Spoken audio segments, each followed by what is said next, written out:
Hello guys, स्वागत है आपका हमारे ऑडियो नॉवल चैनल पर। जिसने अभी तक सब्सक्राइब नहीं किया हो जल्दी से जाके पहले सब्सक्राइब कर लो और हमारा टेलीग्राम चैनल ज्वाइन कर लो।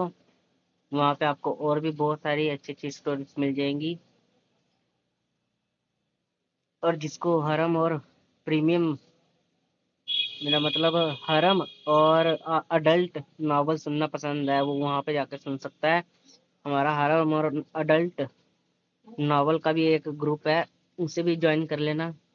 उसका लिंक हमारे टेलीग्राम चैनल पर है। और किसी को कस्टम मेड स्टोरी बनवानी है तो मुझे कांटेक्ट कर सकता है टेलीग्राम पर। हम उनको कस्टम मेड स्टोरी बना के देंगे। अध्याय 91 अभ्यास का इलाका। Training room. आर्यन शांत खड़ा था। उसकी ऊर्जा और खून का तालमेल बैठ रहा था और बिजली की ताकत वाले कण पागलों की तरह इकट्ठे हो रहे थे। उसके पीछे हल्की बैंगनी रंग की बिजली की रोशनी जमा हो गई, जो धुंधले रूप में एक चमकीले पंख का आकार ले रही थी। लेकिन अभी सिर्फ एक कच्चा सा आकार ही मुश्किल से दिखाई दे रहा था। वूश। आर्यन ने बस अपने पंजों को हल्का सा हिलाया।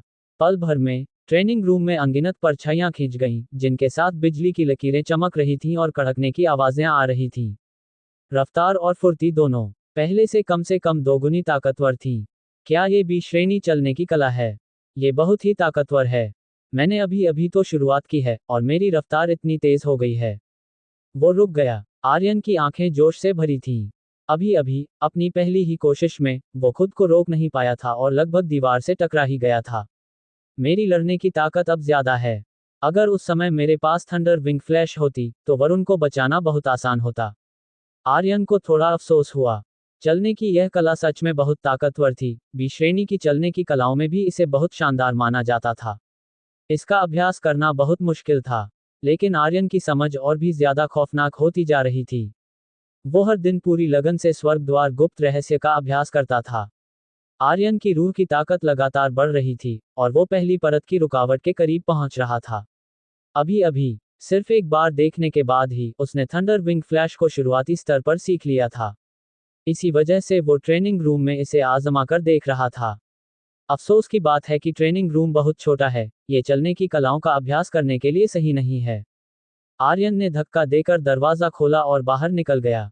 मैं अभ्यास वाले इलाके में जाऊंगा। वो जगह न सिर्फ अलग अलग लड़ने की कलाओं का अभ्यास करने के लिए काफी बड़ी है, बल्कि वहां असल समय में अलग अलग तरह का माहौल भी बनाया जा सकता है और वहां कई खास मशीनें हैं जो अभ्यास की रफ्तार को बढ़ा सकती हैं। उसकी आंखों में कुछ उम्मीदें थीं। वो इतने समय से ट्रेनिंग कैंप में था और अभी तक अभ्यास वाले इलाके में नहीं गया था। यह उसे देखने का एक अच्छा मौका था। अगर यह सच में थंडर विंग फ्लैश के अभ्यास की रफ्तार को बढ़ा सकता है, तो शायद मैं लगभग 3 दिनों में ही इसका अभ्यास पूरी कामयाबी के स्तर तक कर लूंगा। यह आर्यन का कोई फालतू घमंड नहीं था। हालांकि थंडर विंग फ्लैश मुश्किल थी, लेकिन यह थंडर एनाहिलेशन स्लैश जितनी मुश्किल नहीं थी। आर्यन भाई, आप कहाँ जा रहे हैं? विशाल और बाकी दोनों ने, जो अभी अभी लौटे थे, उत्सुकता से पूछा। आर्यन ने अपना हाथ हिलाया। चलने की कलाओं का अभ्यास करने के लिए अभ्यास वाले इलाके में जा रहा हूँ। विशाल और बाकी दोनों ने अपनी जीभ चटखाई। थोड़ी देर और आराम करने का उनका इरादा तुरंत गायब हो गया और वे सभी जल्दी से अभ्यास शुरू करने के लिए ट्रेनिंग रूम में चले गए। रास्ते में आर्यन हवा की तरह तेज दौड़ रहा था। वो जल्दी ही अभ्यास वाले इलाके में पहुंच गया। ये पूरे ट्रेनिंग कैंप का सबसे बड़ा इलाका था। मुख्य हॉल में कई छात्र आ जा रहे थे। वे अभ्यास की मशीनों के लिए नाम लिखवा रहे थे, अभ्यास के मैदान किराए पर ले रहे थे, वगैरह वगैरह। ग्रेविटी रूम, यह ऊर्जा और खून के अभ्यास को तेज कर सकता है। इसे ऊपरी, मध्य और निचले स्तरों में बांटा गया है और इनके लिए 1 घंटे के हिसाब से 20, 40 और 60 अंक लगते हैं। वर्चुअल स्पेस, यह अलग अलग हालातों में जाने वाले असली इंसानों की नकल कर सकता है। 1 घंटे के लिए 20 अंक। ताकत के अभ्यास का कमरा, ये ताकत वाले कणों के तालमेल को तेज कर सकता है। 1 घंटे के लिए 20 अंक। चलने की कला के अभ्यास का कमरा, इसमें हमलों की गिनती और रफ्तार वगैरह को सेट किया जा सकता है। 1 घंटे के लिए 10 अंक। आर्यन की आंखें फटी रह गईं और उसे बहुत कुछ नया जानने को मिला। उसे ऐसा लग रहा था मानो कोई गंवार इंसान शहर में आ गया हो। क्या यह उनके लिए किसी तरह की बेईमानी नहीं है?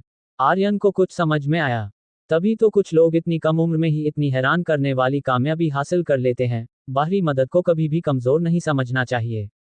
लेकिन इन अंकों का खर्च सच में बहुत डरावना है। एक खास दर्जे का छात्र होने के बावजूद आर्यन इस बात की गारंटी नहीं दे सकता था कि उसे रोज मिलने वाले बुनियादी अंक उसके खर्चों को पूरा करने के लिए काफी होंगे। ऊपरी स्तर का ग्रेविटी रूम। 1 घंटे के 60 अंक, वो इसे सिर्फ 3 घंटे के लिए ही इस्तेमाल कर सकता था। खुशकिस्मती से आर्यन को बाकी लोगों की तरह ऊर्जा और खून के अभ्यास की चिंता करने की जरूरत नहीं थी। कम से कम अभी के लिए तो नहीं। उसे सिर्फ इस बात की फिक्र करनी थी कि क्या उसके पास ऊर्जा का तरल पदार्थ खरीदने के लिए काफी अंक हैं। उसके ऊर्जा और खून के अभ्यास की रफ्तार पहले से ही काफी तेज थी। उसके ख्याल उलझे हुए थे। जल्द ही आर्यन की बारी आई। हालांकि आसपास खड़े छात्रों ने उसे कुछ उत्सुकता से देखा, लेकिन वे बात करने के लिए आगे नहीं आए।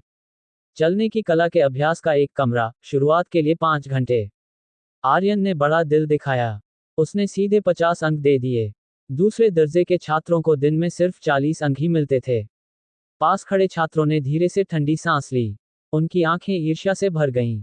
नाम लिखने वाले कर्मचारी ने आर्यन को हैरानी से देखा। ये तो बस पहला ही दिन था, और बहुत कम छात्र एक साथ इतने सारे अंक खर्च करते थे। लेकिन उसने कुछ और नहीं कहा। कमरा नंबर 101, समय खत्म होने वाला होगा तो एक अलार्म आपको याद दिला देगा। आर्यन ने सिर हिलाया, उसका दिल शांत था।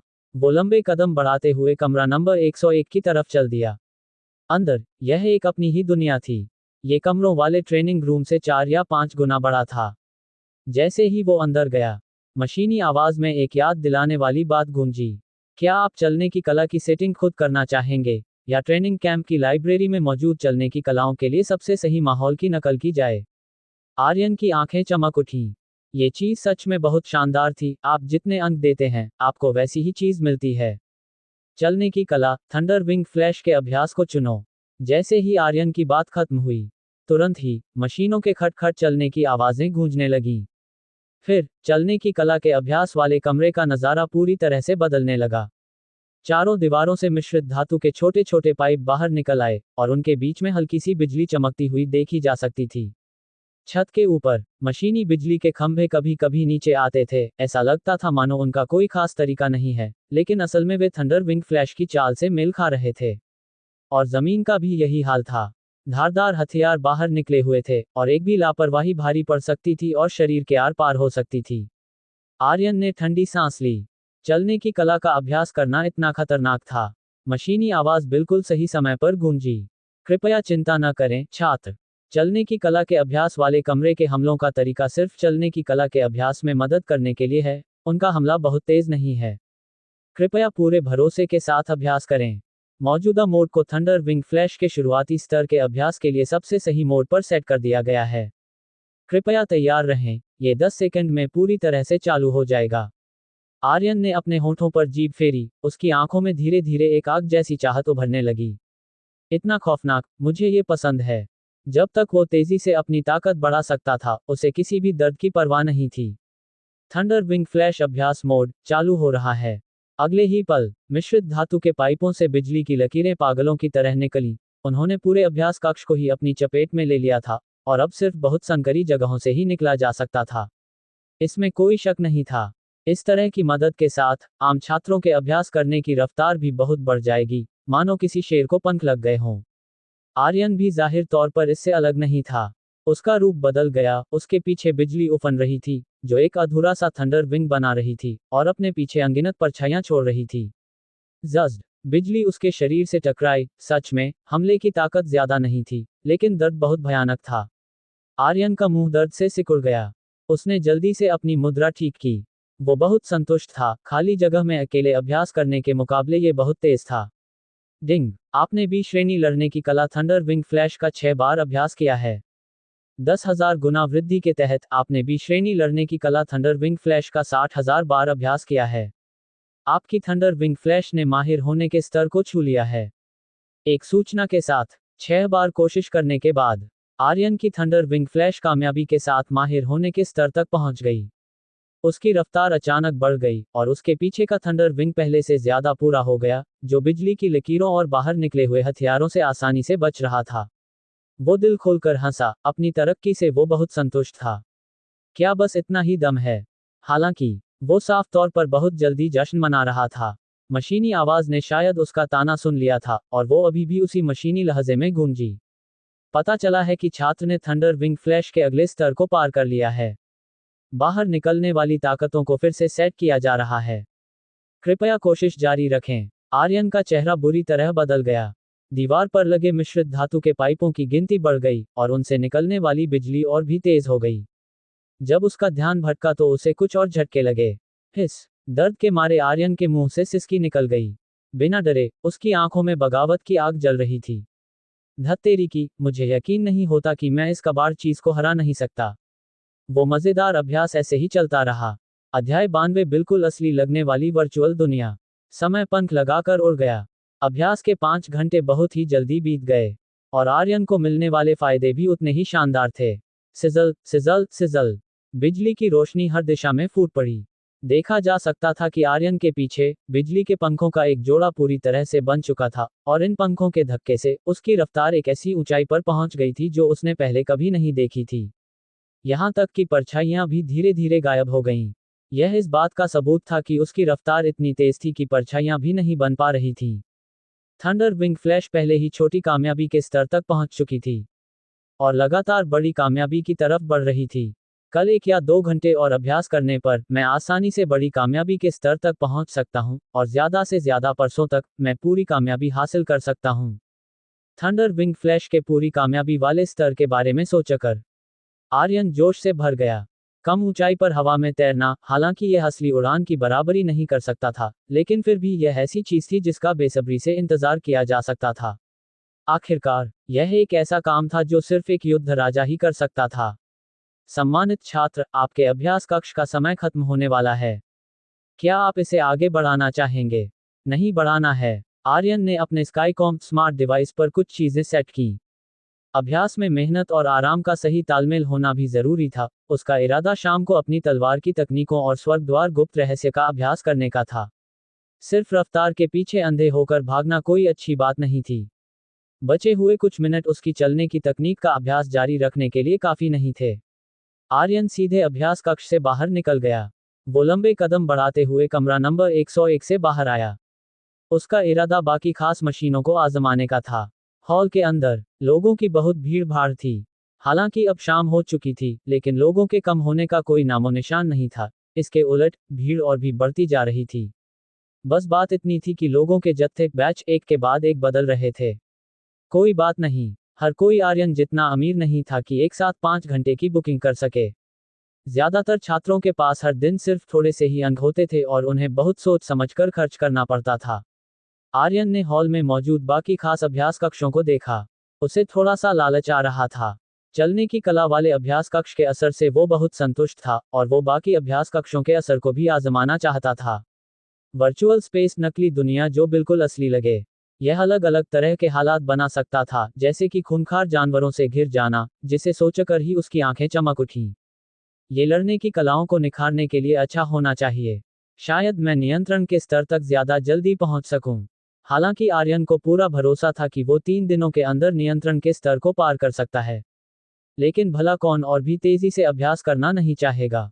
इसके अलावा, अगर अंकों का इस्तेमाल अभ्यास की रफ्तार बढ़ाने के लिए नहीं किया गया, तो क्या उनसे बच्चे पैदा करने हैं? ये सोचकर आर्यन ने सीधे वर्चुअल स्पेस इस्तेमाल करने की मशीनें किराए पर ले ली। 2 घंटे के लिए 40 अंक उसने एक बार फिर जमकर खर्च किया। तौबा तौबा, ये चलने की कला वाले अभ्यास कक्ष से 2 गुना महंगा है। मैं देखना चाहता हूं कि तुम्हारा कैसा असर होता है, आर्यन ने मन ही मन सोचा।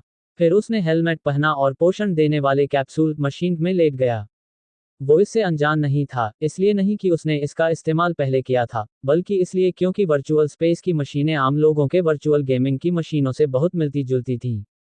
वो और वरुण पहले एक ही स्पोर्ट्स कैफे गेम खेलने की जगह में भी जा चुके थे, इसलिए यह उसके लिए कोई नई चीज नहीं थी। सही मायनों में कहा जाए तो वर्चुअल स्पेस की यह तकनीक सबसे पहले संघ के योद्धाओं की ट्रेनिंग के लिए इस्तेमाल की गई थी और बाद में ही आम लोगों तक पहुंची थी। एक अजीब से कट की लहरें उसके शरीर में दौड़ गईं। अगले ही पल आर्यन को तुरंत महसूस हुआ कि वो एक अजीब सी जगह में आ गया है, जहां वो पूरी तरह से हवा में अटका हुआ था। यह एहसास, ये तो पूरी तरह से मेरी ही नकल है। आर्यन हैरान रह गया। उसने अपने शरीर को चिकोटी काटी और असलियत से कोई भी फर्क नहीं था। चाहे वो उसका शरीर हो, उसकी ऊर्जा और खून हो, या यहाँ तक कि उसकी रूह की ताकत हो, वे बिल्कुल एक जैसे थे। क्या ऐसा हो सकता है कि अभी जो कट लगा था, वो असल में मेरी रूह की जांच स्कैन कर रहा था? आर्यन ने मन ही मन अंदाजा लगाया। वो संघ की इस तकनीक से बहुत हैरान था। रूह से जुड़ी तकनीक आम लोगों की सोच से पूरी तरह परे थी। उसने अपने भटके हुए ख्यालों पर लगाम लगाई, जो भी हो, अच्छे असर से उसे कोई नुकसान नहीं होने वाला था। आर्यन की आंखों में उत्साह था। इस तरह तो, वर्चुअल स्पेस का काम मेरी सोच से भी कहीं बड़ा है। उसने जरा भी झिझक नहीं दिखाई। उसने निर्देशों के हिसाब से सेटिंग्स पैरामीटर्स बदलना शुरू कर दिया। हथियार सेट करो, सी श्रेणी मिश्रित धातु वाली युद्ध तलवार। कवच सेट करो, बुनियादी युद्ध कवच। हालात सेट करो, नकली परीक्षा। दुश्मन सेट करो, मध्य स्तर युद्ध जनरल दानव योद्धा ली जोंग। आर्यन की आंखों में एक ठंडी चमक थी जब उसने अपनी सोच के जरिए नकली परीक्षा की आखिरी लड़ाई के हालात को वहां भेजा। पल भर में, वर्चुअल स्पेस पूरी तरह से बदल गया। आर्यन वापस उसी जानी पहचानी जगह पर आ गया। खून की एक बहुत ही तेज महक हवा में थी, और हर तरफ खूंखार जानवरों की दहाड़ें गूंज रही थीं। उसके साथ लड़ने वाले उसके क्लास के साथी भी वहां दिखाई दिए, लेकिन उनकी आंखों में कोई जान नहीं थी। आखिरकार, वे सिर्फ मशीनों की बनाई हुई नकली चीजें ही थे। उसके सामने खड़े ली जोंग की दानव जैसी आंखों में वो खौफनाकपन साफ दिखाई दे रहा था, क्योंकि आर्यन ने खास तौर पर उसे ही चुना था, जिसे उसकी अपनी यादों के हिसाब से बनाया गया था। वो देखना चाहता था कि नकली परीक्षा के बाद से उसकी ताकत में कितना इजाफा हुआ है। दहाड़, ली जोंग ने एक जोरदार दहाड़ लगाई। खून की महक वाले उसके नुकीले पंजे आर्यन की तरफ बढ़े। हमले की ताकत बिल्कुल पहले जैसी ही थी। आर्यन की आंखें मारने के इरादे से भरी थीं, लेकिन वो गंभीर नहीं था। आसमान और जमीन पर चकाचौंध करने वाली बिजली कौंधी। आर्यन का थंडर विंग उसके पीछे चमका, और उसके हाथ में मौजूद सी श्रेणी मिश्रित धातु वाली युद्ध तलवार हल्के से घूमी। शेर का एक सिर हवा में बहुत ऊंचा उछल गया।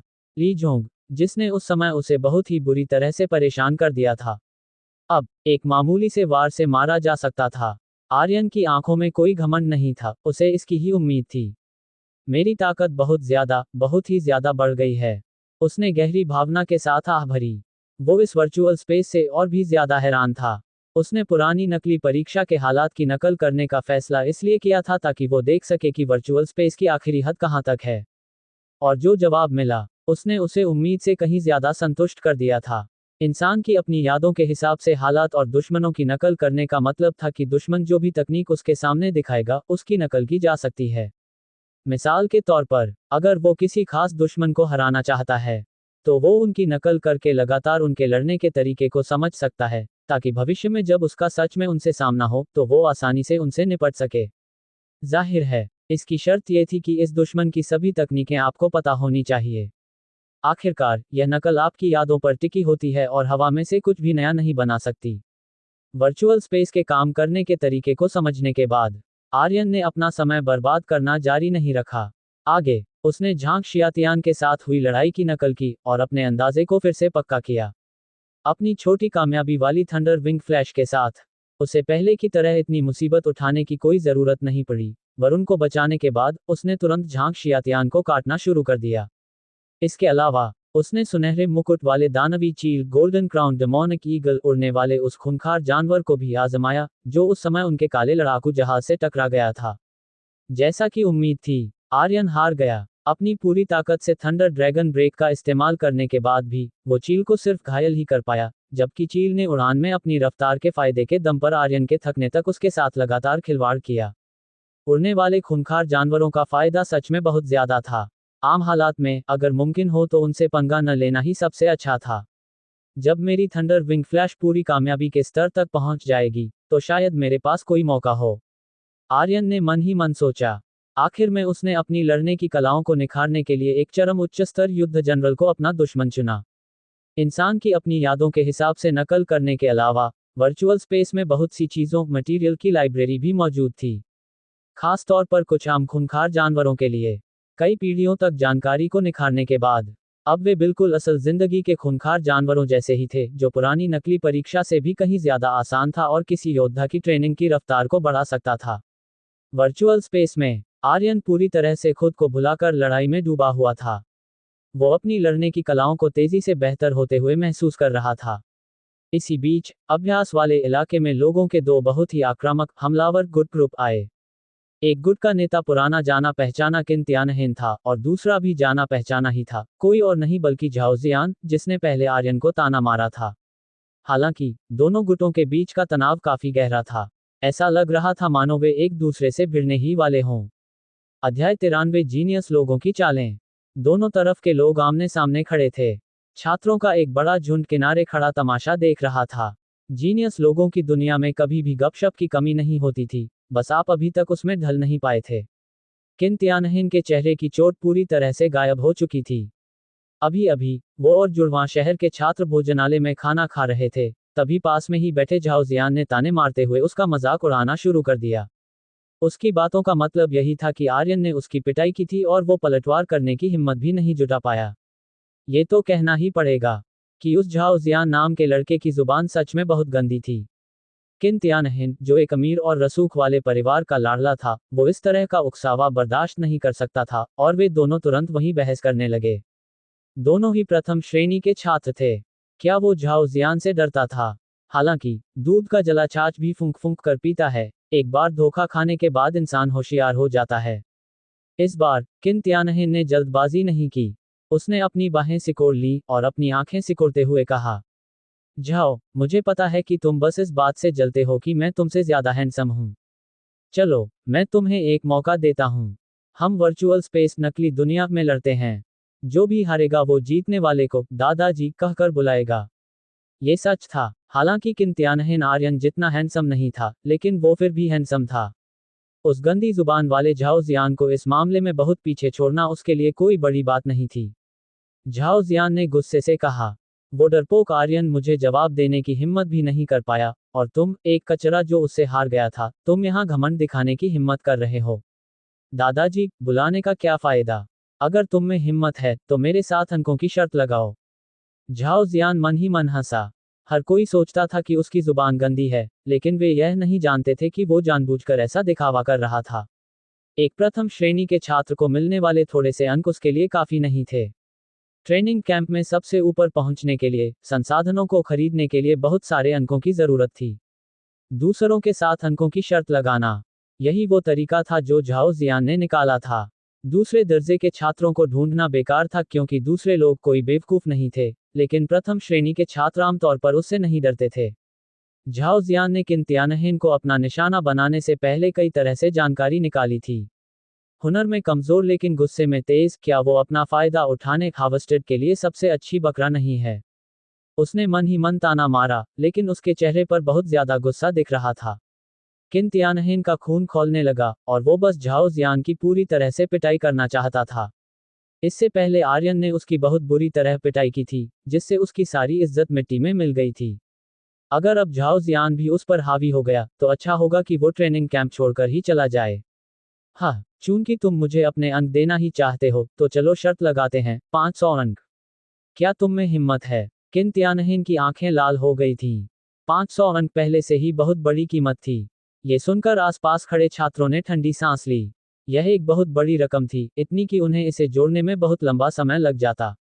शायद कुछ लोग कैंप के खत्म होने तक सिर्फ 1000 अंक ही जोड़ पाते। लेकिन झाओ जियान अपनी जगह से नहीं हिला। उसने ताना मारते हुए कहा, क्या तुम में बस इतनी ही हिम्मत है? 1000 अंक? अगर तुम में हिम्मत नहीं है तो जाने दो। किन त्यानहीन के चेहरे के भाव बदल गए। इस समय प्रथम श्रेणी के छात्रों के पास आमतौर पर सिर्फ 1000 से थोड़े से ज्यादा अंक ही थे। एक लड़ाई में अपने लगभग सारे अंक दांव पर लगा देना, हर किसी में इतनी हिम्मत नहीं होती। अचानक उसके दिमाग में समझदारी की एक झलक आई और उसे लगा कि कुछ तो गड़बड़ है। ये लड़का, क्या ये जानबूझकर उसे उकसा रहा था? झाओ जियान ने आग में घी डालने का काम किया। अगर तुम में हिम्मत नहीं है तो दफा हो जाओ और चुपचाप मुझे दादाजी कहकर बुलाओ, तुम कचरा इंसान जिसकी आर्यन ने पिटाई की थी। अगर आर्यन का नाम नहीं लिया गया होता तो बात अलग थी, लेकिन जैसे ही उसका नाम लिया गया, किन त्यानहीन की सारी समझदारी पल भर में ही गायब हो गई। उसकी आंखें लाल हो गईं। ठीक है, 1000 अंक ही सही, 1000 अंक। मैं तुम्हें रोते हुए देखना चाहता हूं। दोनों ने ठंडी सांस छोड़ी। फिर वे हॉल में गए और उन्होंने 2 वर्चुअल स्पेस वाली मशीनें किराए पर लीं। वर्चुअल स्पेस में नेटवर्क की सुविधा भी थी। जब तक कि दोनों इसके लिए राजी हों, वे एक ही जगह पर एक साथ जुड़ सिंक्रनाइज सकते थे। असल जिंदगी की लड़ाई के मुकाबले वर्चुअल स्पेस में ज्यादा आज़ादी थी। वे दुश्मन की जान की परवाह किए बिना अपनी सभी तकनीकों का इस्तेमाल कर सकते थे। वैसे भी मरने पर बस थोड़ा सा दर्द ही होता था। जाहिर है, ये लगभग सिर्फ ऊंचे दर्जे वाले छात्रों के लिए ही था। 20 अंक कोई सस्ती बात नहीं थी। हॉल के अंदर जैसे ही दोनों ने एक साथ वर्चुअल स्पेस में कदम रखा, वे एक बहुत बड़े मैदान पर दिखाई दिए। इस नज़ारे को असली समय में रियल टाइम स्क्रीन पर भी दिखाया जा रहा था। यह उन दोनों की ही गुजारिश थी। किसी की पिटाई करना, जाहिर तौर पर, इसके लिए सबके सामने पिटाई करनी चाहिए। बिना तमाशा देखने वालों के इसका क्या ही मजा है। इस लड़ाई के अभ्यास का नज़ारा, बड़ा मैदान, ग्रेट प्लेन्स। हथियार की सेटिंग, बी श्रेणी। कवच की सेटिंग, बी श्रेणी। बाकी पाबंदियां, कोई नहीं, अपनी मर्जी से लड़ें। उल्टी गिनती 10 सेकंड, लड़ाई अब शुरू होती है। मशीनी आवाजें गूंजने लगीं। दोनों ने धीरे धीरे अपने शरीर को कस लिया। दोनों ही ट्रेनिंग कैंप के होनहार छात्र थे और वे लड़ाई में एक दूसरे को कमजोर नहीं समझेंगे। कई छात्र बहुत जोश से इस बारे में बात कर रहे थे। तुम्हें क्या लगता है कि किसके जीतने के चांस ज्यादा हैं? ये सबसे ज्यादा पूछा जाने वाला सवाल था। जुड़वां शहर के एक छात्र ने पूरे भरोसे के साथ कहा, जाहिर है, हमारे बॉस। तुम्हें सच बताऊं तो, हमारे बॉस की बी श्रेणी लड़ने की कला, minor black tortoise sword technique, minor black tortoise sword technique पहले ही छोटी कामयाबी, माइनर अकम्पलिशमेंट के स्तर तक पहुंच चुकी है। क्या झाओ जियान उनके सामने टिकने के लायक भी है? झाओ जियान की तरफ वाले छात्रों ने जवाब दिया, ओह, क्या सच में ऐसा है? तो फिर तुम्हारे बॉस को आर्यन ने इतनी बुरी तरह कैसे पीटा कि वो जमीन पर अपने दांत ढूंढ रहे थे? इसके अलावा, क्या एक बी श्रेणी लड़ने की कला में छोटी कामयाबी हासिल करना कोई मुश्किल काम है? हमारे बॉस ने भी ऐसा कर लिया है। किन त्यानहीन जैसे डरपोक इंसान को हमारे बॉस सिर्फ 3 तलवारों के वार से ही ऊपर पहुंचा देंगे। साफ था कि झाओ जियान की तरफ वाले छात्रों की जुबान और भी ज्यादा तेज थी। उनकी बातों ने जुड़वां शहर के छात्रों के चेहरे लाल कर दिए और वे कोई जवाब नहीं दे पा रहे थे। तुम क्या, बस अपने बॉस की पिटाई होते हुए देखते जाओ। दोनों तरफ के चमचों के बीच बातों की जंग छिड़ गई। स्क्रीन पर, जैसे ही उल्टी गिनती खत्म हुई, दोनों तुरंत ही लड़ाई में उलझ गए। बी श्रेणी लड़ने की कला, minor black tortoise sword technique, छोटी कामयाबी के स्तर पर। हाँ, ये तो मेरी उम्मीदों के हिसाब से ही था। दोनों ही तलवारबाजी के माहिर थे। जैसे ही वे लड़े, झाओ जियान तुरंत किन त्यानहीन की लड़ने की कला को समझ गया। वो जिस कला का अभ्यास करता था वो भी श्रेणी लड़ने की कला, लिंगशे स्वॉर्डप्ले, लिंगशे स्वॉर्डप्ले थी, जो अजीब और फुर्तीली थी और इस भारी तलवार की तकनीक को पूरी तरह से रोक सकती थी। यही वजह थी कि उसने किन त्यानहीन को अपना निशाना बनाया था। और तुम छोटी कामयाबी के स्तर पर हो, लेकिन मैं नहीं। झाओ जियान ने मन ही मन एक खौफनाक मुस्कान दी। उसने अपनी तलवार की तकनीक का पूरा स्तर नहीं दिखाया था। उसने सिर्फ किन त्यानहीन से थोड़ा सा ताकतवर स्तर ही बनाए रखा था। किन त्यानहीन जितना लड़ रहा था, उसका दिल उतना ही कांप रहा था। दोनों ही निम्न स्तर युद्ध जनरल थे। शुरुआत में उसे खुद पर बहुत भरोसा था, लेकिन अब उसे समझ आ गया था कि उसकी तलवार की तकनीक झाओ जियान से कमजोर थी। उसकी लड़ने की कलाएं भी एक कदम पीछे थी और उसकी चलने की तकनीक भी एक कदम पीछे थी। ये कैसे मुमकिन है? ये गंदी जुबान वाला बदसूरत इंसान इतना ताकतवर कैसे हो सकता है? किन त्यानहीन को यकीन नहीं हो रहा था। ताकत का ये स्तर, सातों प्रथम श्रेणी के छात्रों में, वो कम से कम सबसे ऊपर के 3 लोगों में तो था ही। वो पहली जगह के लिए भी लड़ सकता था। ट्रेनिंग कैंप में आते ही उसे भारी झटके लगे थे। पिछले 1 दशक 10 सालों में उसे जितने झटके नहीं लगे थे, उतने उसे इन 2 दिनों में लग चुके थे। किन त्यानहीन की हिम्मत अब टूटने लगी थी। वो कोई बेवकूफ भी नहीं था। उसके दिमाग का गुस्सा किसी लहर की तरह शांत होने लगा। उसकी समझदारी वापस आने लगी। उसने झाओ जियान की अजीब सी तलवार को रोकते हुए अपने दांत पीसे और बोला, तूने जानबूझकर ऐसा किया? झाओ जियान ने अपनी तलवार घोंपी और किन त्यानहीन पर एक और घाव कर दिया। उसका चेहरा तानों से भरा था। तुम्हारे जानबूझकर कहने का क्या मतलब है? मुझे सच में तुम जैसे कचरे इंसान बिल्कुल पसंद नहीं हैं। वो मन ही मन जोर जोर से हंसने लगा। उसने कभी उम्मीद नहीं की थी कि किन त्यानहीन से निपटना इतना आसान होगा। उसे अपने बड़ी कामयाबी, मेजर अकम्पलिशमेंट वाले स्तर को दिखाने की भी जरूरत नहीं पड़ी। इस तरह शायद वो किसी और बेवकूफ को भी फंसा सकता था। लड़ाई जारी रही। उनकी लड़ाई की ताकत ने छात्रों का ध्यान अपनी तरफ खींच लिया। ये युद्ध जनरल का स्तर है। ये सच में बहुत ताकतवर है। मुझे लगन से अभ्यास करना होगा और जल्द ही युद्ध जनरल के स्तर तक पहुंचना होगा। मुझे ऐसा लग रहा है कि वे मुझे एक ही तलवार से मार सकते हैं। यह उन युद्ध जनरलों से बिल्कुल अलग है जिन्हें मैंने पहले देखा है। क्या जीनियस लोग ऐसे ही होते हैं? छात्र एक के बाद एक हैरानी भरी आवाजें निकाल रहे थे। वे आंखों के सामने हो रहे इस शानदार नज़ारे का मजा ले रहे थे। अचानक किसी ने हैरानी से कहा, देखो, किन त्यानहीन हारने वाला है। जुड़वां शहर के छात्रों के पीले पड़े चेहरों के बीच किन त्यानहीन बुरी तरह डगमगाया और आखिरकार झाओ जियान की तलवार से उसका सिर धड़ से अलग हो गया। और झाओ जियान भी अपनी आखिरी हद तक पहुंच चुका था। उसने अपनी तलवार को जमीन पर टिका लिया। बॉस सबसे शानदार हैं। झाओ जियान के चमचों ने जोर से खुशी मनाई। एक एक करके वे घमंड से भर गए और जुड़वां शहर के छात्रों को मजाकिया नजरों से देखने लगे। जहां तक जुड़वां शहर के छात्रों की बात है, उनमें अब पलटकर जवाब देने की हिम्मत नहीं बची थी। उनका अपना बॉस हार गया था, तो वे और क्या कह सकते थे। कुछ समय के लिए वहां का जोशीला माहौल अपनी चोटी क्लाइमैक्स पर पहुंच गया। कई छात्र जोर जोर से बातें कर रहे थे। वे अभी अभी देखी गई लड़ाई के बारे में अपनी राय दे रहे थे। शू मिंगेर और देंग बुयान, दोनों खास दर्जे के छात्र, उस भीड़ में मौजूद थे। उन्होंने अपने आसपास एक खाली जगह वैक्यूम बना ली थी और कोई भी उनके करीब जाने की हिम्मत नहीं कर रहा था। तुम्हें कैसा लगा? शू मिंगेर ने अपना सिर घुमाते हुए पूछा। देंग बुयान ने बेइज्जती वाले लहजे में कहा, बिल्कुल भी अच्छा नहीं। ये किन त्यानहीन तो बस एक कचरा है। झाओ जियान के बारे में क्या ख्याल है? वो थोड़ा ठीक ठाक है। उसे खुद को रोक कर रखना चाहिए था। वो बहुत चालाक है और यह एक मार्शल आर्टिस्ट का रास्ता नहीं है। देंग बुयान का रवैया थोड़ा बेहतर था, लेकिन फिर भी वो उसके बारे में कुछ खास नहीं सोचता था।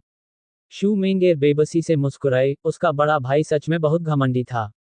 उसने अपनी राय बताई। झाओ जियान में बहुत टैलेंट है। अगर मैं गलत नहीं हूं, तो उसकी ऊर्जा मध्यस्तर युद्ध जनरल के करीब है और उसकी लिंक्शिस वार्डप्ले भी बड़ी कामयाबी के स्तर तक पहुंच चुकी है। शायद वो भविष्य में तुम्हारे लिए कोई खतरा बन सकता है। देंग बुयान ने पूरे भरोसे के साथ कहा। नामुमकिन। मुझे उच्च स्तर युद्ध जनरल के स्तर तक पहुंचने में अब ज्यादा समय नहीं लगेगा। वो तरक्की कर रहा है और मैं भी तरक्की कर रहा हूं और मेरी रफ्तार उससे तेज है। आर्यन के बारे में क्या ख्याल है? शू मिंगेर ने अचानक पूछा। देंग बुयान चुप हो गया। उसकी घमंडी आंखों में एक गंभीरता की झलक दिखाई दी।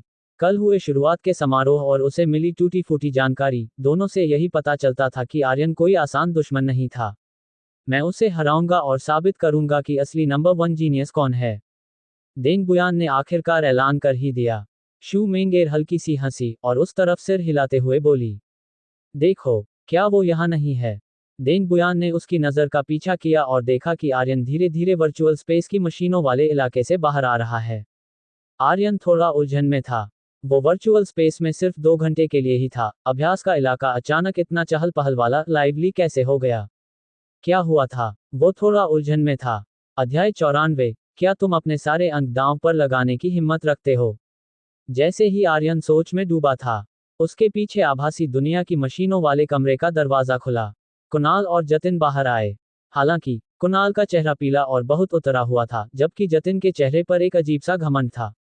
तूने जानबूझकर ऐसा किया, सिर्फ मुझे अंकों की शर्त लगाने के लिए, उकसाने के लिए। कुणाल ने अपने दांत पीसे। उसका मन कर रहा था कि वो झपटकर जतिन को चीर डाले। इस पल उसके दिल में जतिन के लिए नफरत आर्यन से भी कहीं ज्यादा हो गई थी और अब वो सबसे ऊपर पहुंच गया था।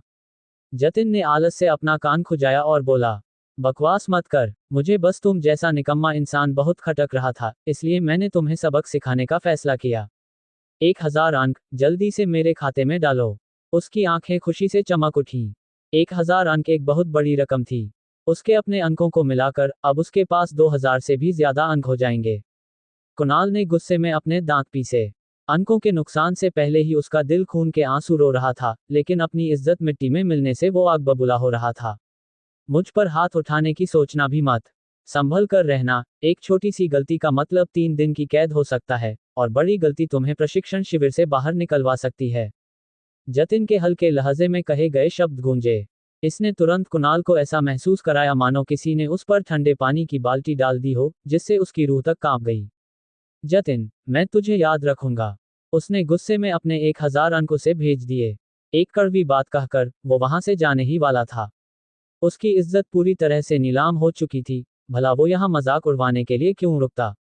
जहां तक आर्यन की बात है, उसे भी आसपास के छात्रों की फुसफुसाहट से पता चल गया था कि क्या हुआ है। वो कुणाल को थोड़ी सी तरस भरी नजरों से देखे बिना नहीं रह सका। ये नौजवान लड़का सच में बहुत ही बदकिस्मत है। पहले दिन उसकी आर्यन ने बुरी तरह पिटाई की थी और फिर दूसरे दिन उससे 1000 अंक छीन लिए गए। सच में बहुत ही दयनीय हालत है। ये जतिन तो मुझसे भी ज्यादा चालाक और कमीना है। आर्यन ने मन ही मनाह भरी। उसने जतिन को पहचान लिया था कि यह वही छात्र है जिसने दोपहर को गौरव के साथ खड़े होकर उसे ताना मारा था। कुणाल जाने के लिए मुड़ा। उसकी नजर अचानक वहां खड़े आर्यन पर पड़ी और वो एक ठंडी सांस छोड़े बिना नहीं रह सका। ज्यादातर नफरत जतिन के हिस्से में जाने की वजह से अब उसे आर्यन से उतनी चिढ़ नहीं हो रही थी। बस आर्यन के सामने अपनी इतनी बुरी हालत देखे जाने पर उसे थोड़ा अजीब लग रहा था। जहां तक जतिन की बात है, उसने भी आर्यन को देखा। उसकी आंखें चमक उठीं। क्या आज जतिन का सबसे खुशकिस्मत दिन था? अभी अभी कुणाल को हराने के बाद वो बहुत ही भरोसे में था। वो इस मौके का फायदा उठाकर एक बड़ा दांव खेलना चाहता था, आर्यन को हराकर खास दर्जे के छात्र का खिताब छीनना चाहता था। जहां तक उसे पता था, आर्यन सिर्फ निम्न स्तर युद्ध जनरल के स्तर पर था। हालांकि उसे नहीं पता था कि शुरुआत के समारोह में वो इतनी देर तक कैसे टिका रहा, लेकिन जब असली लड़ाई की बात आती है, तो वो शिखा और देव को छोड़कर किसी से नहीं डरता था। हाँ, एक बार जब मैं मध्य स्तर युद्ध जनरल के स्तर तक पहुंच जाऊंगा, तो वे दोनों भी मेरे सामने टिक नहीं पाएंगे। जतिन ने अपनी बाहें सिकुड़ी और तुरंत उकसाना शुरू कर दिया। ओह, तो क्या दो निकम्मे और डरपोक लोग अब एक दूसरे का दुख बांट रहे हैं? ये शब्द, इन्होंने तुरंत वहां के पूरे माहौल को रोक कर रख दिया। जो छात्र वहां से जाने वाले थे, वे सब रुक गए, और तमाशा देखने की बेताबी में उनकी आंखों में गपशप की आग जलने लगी। लगता है देखने के लिए एक और मजेदार तमाशा होने वाला है। इसी बीच शिखा धीरे से हंसी। यह एक अच्छा मौका है कि जतिन को आर्यन की असली ताकत आजमाने दी जाए। देव ने हल्के से सिर हिलाया। अगर वो जतिन को भी नहीं हरा सकता, तो मैंने उसे समझने में गलती की है। वे दोनों ही खुद को बहुत ऊंचा समझते थे। उनके आसपास कोई चमचे नहीं थे, जो साफ तौर पर दिखाता था कि उन्हें लगता है कि दूसरे लोग उनके साथ रहने के लायक नहीं हैं। उनकी नजरें आर्यन की तरफ घूम गईं। आर्यन थोड़ा सन था। बिना किसी बात के, लड़ाई की आग उस तक कैसे पहुंच गई? जाने के लिए उठे उसके कदम रुक गए। उसके दिल में गुस्सा भड़कने लगा। अगर कोई शेर खामोश है, तो क्या तुम उसे बीमार बिल्ली समझोगे? कुणाल भी रुक गया। वो आर्यन का जवाब देखना चाहता था। आर्यन पीछे मुड़ा। उसका चेहरा बहुत ही ज्यादा शांत था और उसने कहा, मैं कुणाल जैसा बिना दिमाग वाला नौसिखिया नहीं हूं। तुम मेरे साथ अंकों की शर्त लगाना चाहते हो? ठीक है, अपने सारे अंक दांव पर लगा दो। उसने एक ही नजर में जतिन की चाल को भांप लिया था। अपनी रूह की बहुत ही पैनी समझ से, वो जतिन की उस घमंडी मुस्कान के पीछे छिपी चालाकी को भी आसानी से पकड़ सकता था।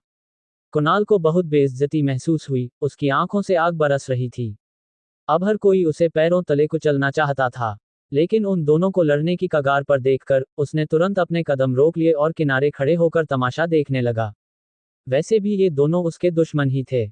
उसके हिसाब से, इससे कोई फर्क नहीं पड़ता था कि कौन जीतता है या हारता है। ये बस कुत्तों की आपस की लड़ाई थी। हालांकि, वो फिर भी यही चाहता था कि आर्यन जीते। आर्यन की इतनी शांत बातें सुनकर जतिन चौंक गया। उसे शक होने लगा, यह इंसान अचानक इतना अलग कैसे लग रहा था? क्या वो बहुत डरपोक नहीं था?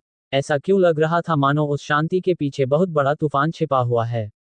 वो थोड़ा घबराने लगा। जतिन को इस बात का कोई अंदाजा नहीं था कि आर्यन उसे अपने लायक समझता ही नहीं था और उसे एक कचरे के बराबर मानता था। लेकिन अब, आर्यन के पास एक नया प्लान था। 2000 अंक कोई छोटी रकम नहीं थी। लगता है बिना हथियारों के लड़ने की कला जल्द ही मेरे पास आ जाएगी। उसके होंठों के कोने हल्के से मुड़ गए, और उसका मूड बहुत ही अच्छा हो गया था। क्या कुछ गड़बड़ हो सकती है? नामुमकिन है। आर्यन ने जानबूझकर अपने खौफनाकपन को दबा लिया, ताकि कहीं जतिन डर कर भाग न जाए, और उसने आगे कहा, क्या तुम बस खास दर्जे के छात्र को मिलने वाले फायदों का लालच नहीं कर रहे हो? इसे निपटाने का यह एक अच्छा मौका है। तुम अपने सारे अंक दांव पर लगा दो, वरना मैं तुम्हारी चुनौती को 3 बार ठुकरा सकता हूं। अगर तुम में हिम्मत नहीं है, तो चुपचाप घुटनों के बल बैठकर माफी मांग लो। क्या तुम्हें सच में लगता है कि मैं मिट्टी का बना हूं और मुझ में कोई गुस्सा नहीं है? जतिन की आंखें सिकुड़ गईं।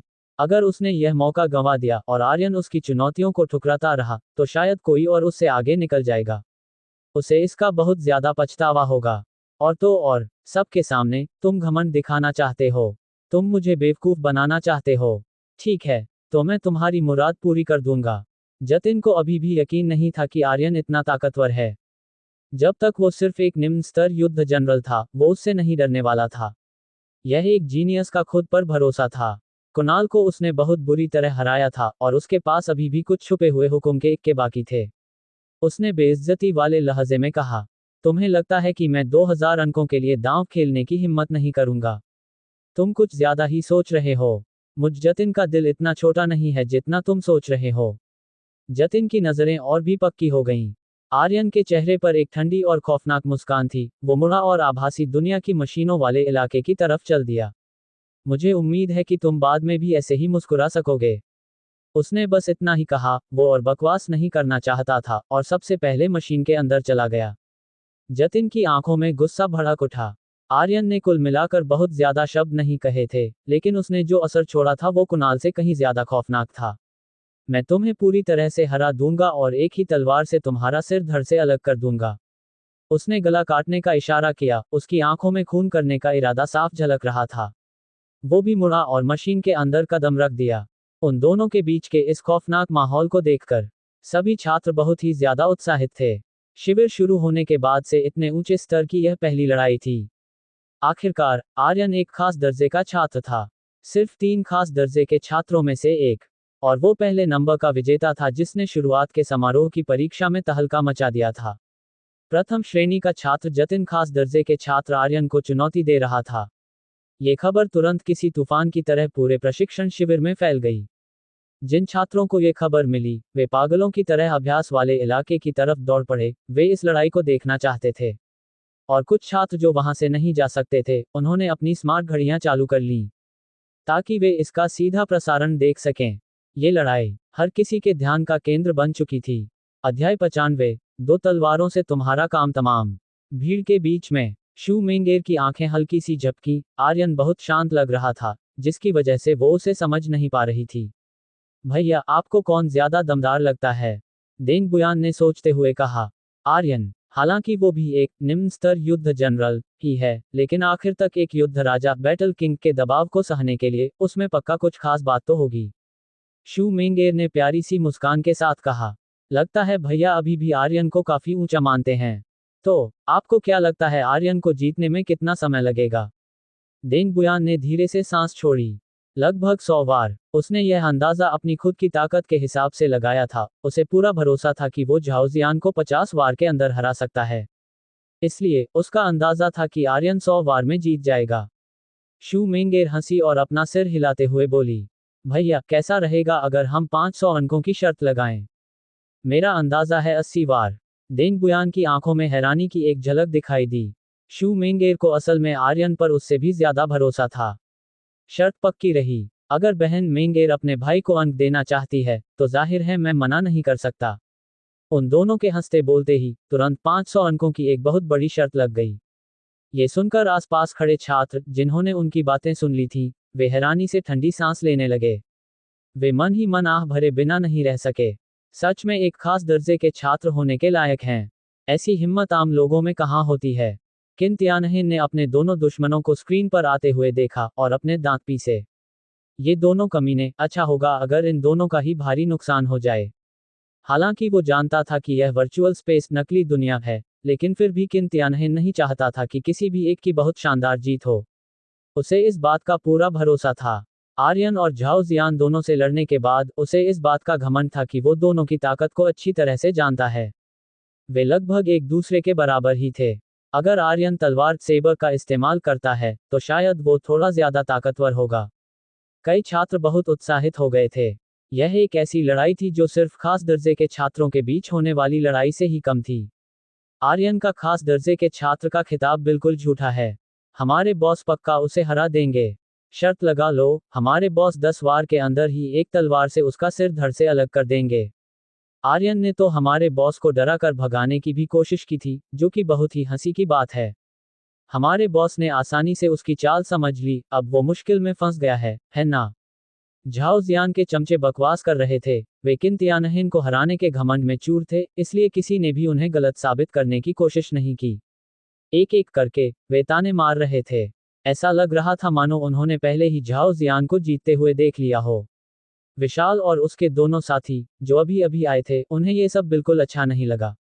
जब बकवास करने की बात आती है, तो वे कभी किसी के सामने नहीं झुके थे। विशाल ने ताना मारते हुए कहा, 10 वार के अंदर मैं 3 वार की शर्त लगाता हूं।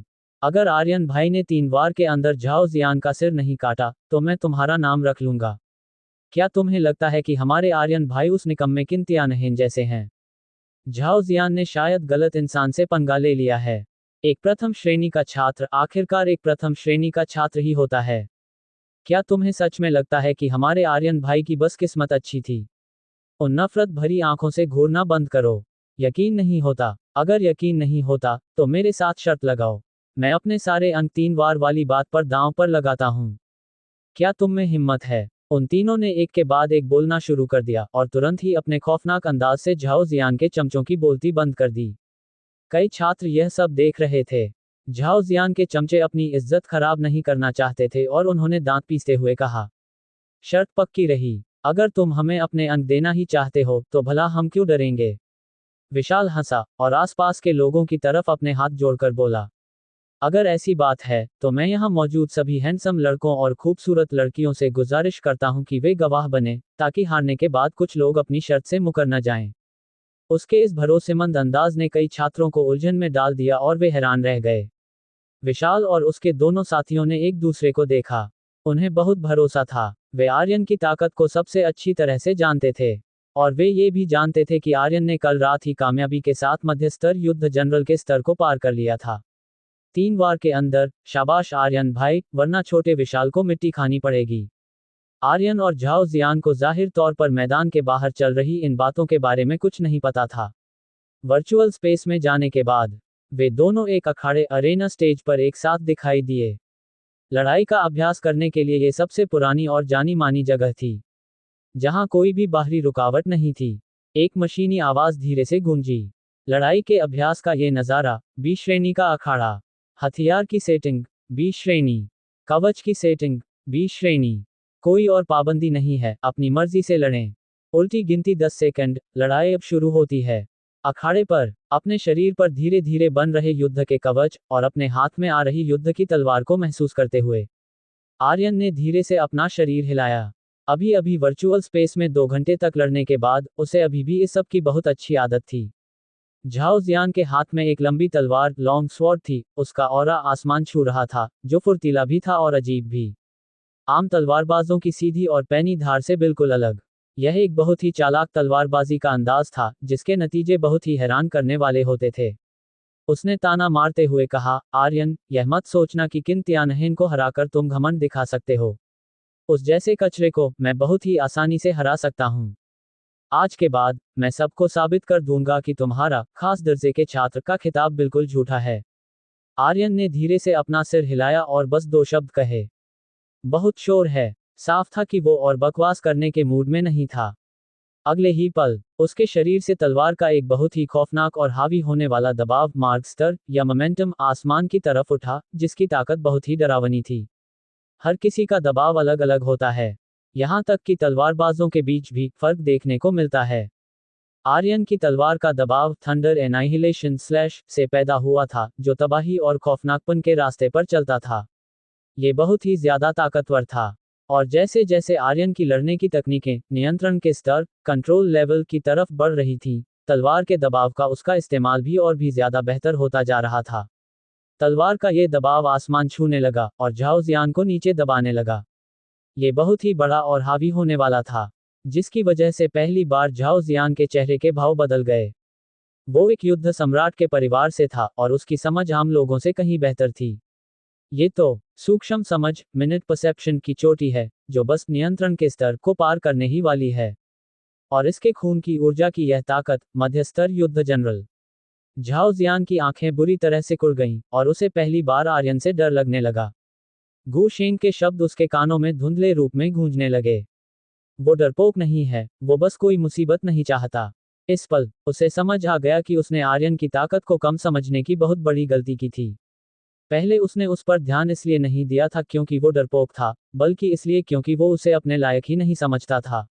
झाओ जियान के दिल में पछतावे की एक झलक दिखाई दी। लेकिन अब, वो बहुत मुश्किल में फंस गया था और उसे मजबूरन आगे बढ़ना ही था। उसने अपनी पूरी कामयाबी वाली लिंक्शियस वाटर प्ले का बिना कुछ छुपाए पूरी तरह से इस्तेमाल किया, जिससे अनगिनत छात्रों के चेहरे के भाव बदल गए। खास तौर पर किंतियानहीन का, जिसकी मुट्ठियां कस गईं और चेहरा उतर गया। उसे यकीन नहीं हो रहा था कि झाओ जियान ने अभी अभी अपनी पूरी ताकत का इस्तेमाल नहीं किया था। लेकिन जिस बात ने सबको और भी ज्यादा हैरान कर दिया, वो आर्यन की ताकत थी। मध्य स्तर युद्ध जनरल। हर कोई ठंडी सांस लेने लगा। ये ट्रेनिंग कैंप में सामने आने वाला तीसरा मध्य स्तर युद्ध जनरल था। आर्यन ने सच में चुपचाप अगला स्तर पार कर लिया था। लेकिन जिस बात ने सबको और भी ज्यादा हैरान कर दिया, वो अभी आना बाकी था। आर्यन ने अपने पैर से हल्के से जमीन को थपथपाया। उसके पीछे थंडर विंग्स चमके और वो पल भर में ही अपनी जगह से गायब हो गया। थंडर विंग फ्लैश के छोटी कामयाबी तक पहुंचने के बाद उसकी रफ्तार पहले ही बहुत ही शानदार और खौफनाक हो चुकी थी। 2 बार में तुम्हारा काम तमाम। आर्यन की धीमी आवाज पूरे अखाड़े में गूंज गई। उसका शरीर पूरी तरह से गायब हो चुका था, जिससे झाओ जियान के चेहरे के भाव बुरी तरह बदल गए। उसकी आंखें सिकुड़कर लगभग बिंदु डॉट्स जितनी छोटी हो गई थीं। इतनी तेज। उसकी युद्ध की तलवार पागलों की तरह नाच रही थी। तलवार की ऊर्जा बहुत घनी और लगातार चल रही थी, जिसने बचाव के लिए एक जाल सा बना लिया था और कोई रास्ता नहीं था।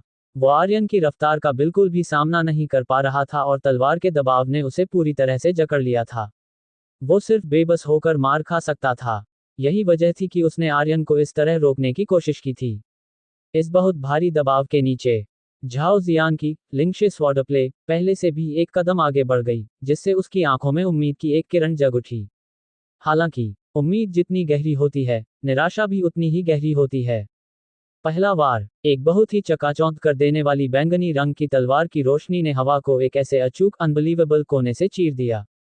जज जज। तलवार की रोशनी बहुत ही ठोस और मजबूत थी, 3 जैंग जैंग लंबी। एक वार आया जिसमें किसी का भी सामना न कर पाने वाला एक खौफनाक दबाव था और उस घने तलवार के जाल को बेरहमी से चीर कर रख दिया, जिससे झाओ जियान के चेहरे के भाव डर के मारे बदल गए। जिस तलवार के जाल पर उसे इतना घमंड था, वो पल भर के लिए भी आर्यन को रोक नहीं पाया। ये कैसे मुमकिन है? इसके खून की ऊर्जा इतनी शुद्ध क्यों है? झाओ जियान की आंखों में इस बात पर यकीन न होने के भाव थे। आर्यन ने तो अपने उस थंडर ड्रैगन ब्रेक का भी इस्तेमाल नहीं किया था, जो उसका सबसे खौफनाक और जानलेवा वार था। तलवार की रोशनी की ताकत जरा भी कम नहीं हुई और फिर वो झाओ जियान के शरीर से बहुत जोर से टकराए। यहां तक कि मिश्रित धातु वाला युद्ध कवच भी तलवार के एक बहुत ही खौफनाक निशान के साथ 2 हिस्सों में बढ़ गया। झाओ जियान के शरीर ने यह वार सहा। उसका शरीर तुरंत ही अपना संतुलन खो बैठा और हवा में बहुत ऊंचा उछल गया। दूसरा वार। वे शांत शब्द मौत के देवता ग्रिम रीपर की ठंडी फुसफुसाहट जैसे लग रहे थे। झाओ जियान की डरी हुई आंखों में एक और खौफनाक तलवार की रोशनी बहुत ही हावी होने वाले अंदाज में टकराए। इस बार उसके पास बचाव करने का कोई भी तरीका नहीं बचा था।